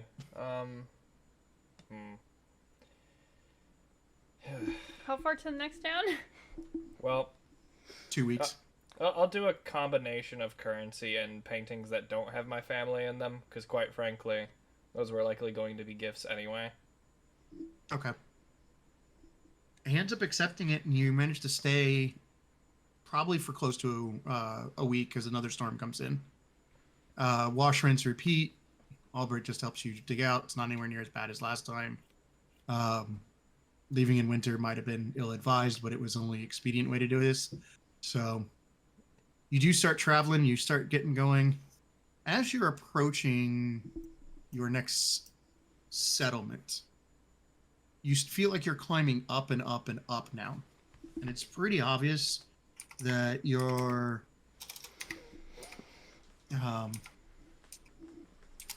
your elevation is getting higher as it's getting a little bit harder to breathe, but you're acclimating it as you go. Not significantly bad, but it's obvious because of this. In addition, you're recovering slower. Sucks. Yeah, you're recovering slower, but this is having a profound effect on the horses. You're having to stop every 30 minutes. You're slow going. What should have taken, as you realize towards where the Indus is going, what should have taken probably a week at most, takes double, easy. You thankfully don't encounter any severe storms. Combination of where you stayed, a little bit of luck, and no dragons makes things a lot better. Yeah. But as you approach what Adeline is telling you is probably the destination based on what she's foreseen, you see a series of, they're rivers. One's coming in a bit, snaking in along parallel to you, and then it kind of crosses in another one that comes down the mountain ridge and cuts in, and then a third one that's coming from deeper into the valley on the east side and goes down into another side valley, and it comes into a delta. You're above it, seeing this as you're looking down, and as you're looking down on the other side of this delta, which is not all that big, we're not talking like, Nile Delta or Mississippi Delta. We're talking about, Like a small fjord.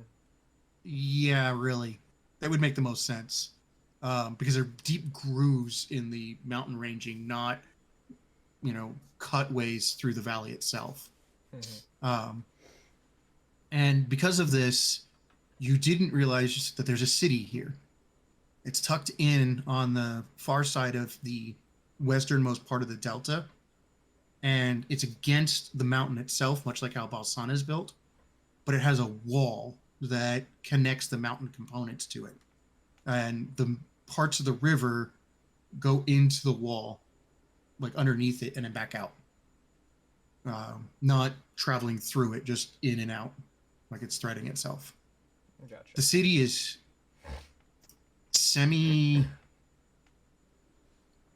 it's kind of semi-ovular from the looks of it when you're up here. And the larger part of the egg is towards you, where it kind of pinches out on the backside. The wall stands, you guesstimate, at 20, 25 feet high. And from here, it looks like it's made out of mostly timbers, but it's so iced over, it's really hard to tell, making it kind of grayish in appearance. There's a series of structures and buildings that range anywhere between 1 and 4 stories in height, very much similar to how the Lieber Wolf was built, but with less glass, more wood and stonework. But otherwise, they kind of have like that old, like English Tudor style thing where they have the series of slats and then the plaster, but the plaster in this case is stonework, and then they'll have like that A-frame, but then they kind of get the bit of the French styling where parts of them stick out over the stonework to create overhangs. There's walkways going between these buildings up in the air on like the second and third floor in some cases, and it circles out. Like you have a main boulevard, but the rest of it kind of crests out into the egg, and behind it is a citadel about 10 stories in height, and the citadel is semi-old style castle that's been played with. But the strangest thing about it is you swear the thing's made out of glass, just frosted out glass. You can see some metalworks in it, you can see some stoneworks in it, but they don't make any sense structurally where you're looking at it from. And the light that's hitting it is prismatically bouncing off of the structure. It has a central spire with 2 minarets attached to the sides of it to kind of augment it, making it look like a thicker spire than it is, and 3 others at a triangular portion, one on your side and one on each of the sides of the egg. As far as you know, there's nothing on the back side. Can't tell for sure. If it is a diamond-like or a squared structure that's been turned, you can't tell because it disappears into the city at the base and doesn't seem like it's not level, but you can tell it would have to be unlevel because the mountain still slowly rolls up. And it's probably about 3 miles out. But we look like we have a steady path to continue on. You do, but you'll still have to go over that river. Okay. Is there a bridge or is it frozen over? It looks frozen over. It's ice blasted into it. And there's even cresting like light waves that are frozen out. In addition, and there's snow everywhere. So we need to take a detour at Detour Village? Well, from what we understand, this might be the actual destination that we've been trying to reach this whole time. That's kind We of don't the even know consensus. where our destination is? You have the This is pretty fitting according to the map. We've arrived at Destination City. Well, let's make our way there. Why'd you guys trust me with the map again? I don't know. You just had it. As you start going down the mountainside that you're on to get down into that region, and you see as things are going, you see a Balsan military structure that is off to the further west of it, outside of the city's walls. And you can tell Balsan's building concepts are very distinct compared to this.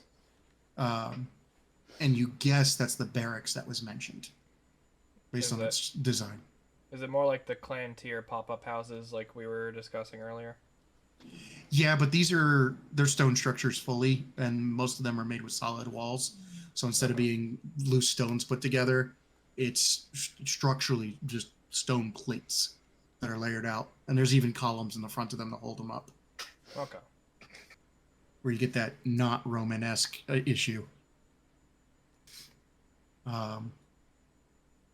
Past that, the valley where the river goes off to that west, like gently north by northwest, seems to be the only way that the road would continue. But there is a secondary one that goes narrowly off to the direct east, which is where one of the rivers goes. That's just about it. As you start walking down, doesn't feel treacherous, doesn't feel crazy. What are your thoughts? That seems too easy given all the shit we've been through so far. But I'm just along for the ride. the best way to deal with a trap is to spring it, fully knowing it's a trap, so I will just continue pressing on like there's nothing wrong. Okay. You make it all the way to the city. You make it all the way to where the city bridge is at. And the bridge seems solid. Just frozen. Even eerier, it's So- translucent. Do we need to cross the bridge to get into the town? Yes. Okay. You have to cross the bridge Okay. goes across the river. You don't know how risky it would be to cross the ice of the river itself. And You can do either. How many of us need to go across immediately to get shit sorted out? Only one, realistically. Brace yourself. Boop. Vortex warp him on the other side. How far can Vortex Warp go? That's a good question. I don't think it goes that far. 90 feet across? I won't get anywhere near across. Oh, well then just kidding. Just I'm on the middle of the ice. No, I thought it wasn't that big of a drop. No. It's easily the size of a 6-lane Well, highway. hold on. I can upcast it to increase the distance. How far is it? Like, how wide across is it? 6-lane highway is what, around 120 feet? How much do you upcast? Hold on. Yeah, average lane is 26 feet. So The range of the spell increases by That can't be 30 right. feet for each slot above second. So if I cast it at 4th level, it's 90 plus 60. It's 150 feet. Yeah, you can easily do feet it. will do it. I just did my math wrong, but that's fine. Yeah, you're good. I repeat, brace yourself. Boop. Other side. God, I fucking hate teleportation.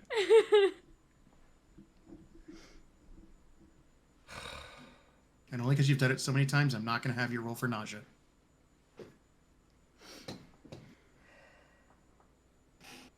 I suppose I'll make my way towards the city. Would it be faster to head just straight to the clan tier barracks or to the city itself? The city. I'll just head to the city and get their input on it. See if the bridge is stable at this point or if I should just use the river. Okay. As you approach the city, a gentleman that's hard to tell his exact age. You know he's middle-aged, relatively clean cut, but not like short hair, medium length, little unkept, in what looks like a minister of like one of the ministry magistrate style robes, but it doesn't have any markings that look like a Balsan's style markings at all, and clearly a little bit of furs and cold weather support. Walks out to go to greet you. Hello, stranger. Hello, stranger. Llamel Tier. Hobart Eskil. Well met. Pleasure Eskil. meeting you. Huh? Said, well met, Eskil. I'm the Wegroff of Martin. You are one of the clan? Indeed. Former Crown Prince Llamel Tier, here to escort Albrecht Tier to the settlement outside your town. I come in really inquiring information whether our carts are safe to cross the bridge given the condition, or if they should just cross the river. Oh. Points out across it. The bridge itself has been there for about 2 centuries. I would say it's safe. Very well. We'll be back shortly. I appreciate you coming out to meet me. Next time we'll meet inside where it's not so cold. I will wait here. I go back and relay this information to the group. We can cross the bridge. And as you go to cross the bridge, that is where we will end this session's game. As you have now finally arrived at Martin. Man, we could have. Congratulations. Logan. Huh? We could have included Logan and gone for another hour. No, that's not realistic. So we want to thank everybody that's watching. Feel free to like us if you like us. Follow us, of course. Share us. Tell us whatever you'd like to. And join us on Mondays at 7 for Magnus Aevum. Next time, you will find out about the City of Crystal Splendor. Not its name, just what I'm going to call it for now. Everybody have a good night. Bye. Bye. Bye. Less of a blur. Did you really?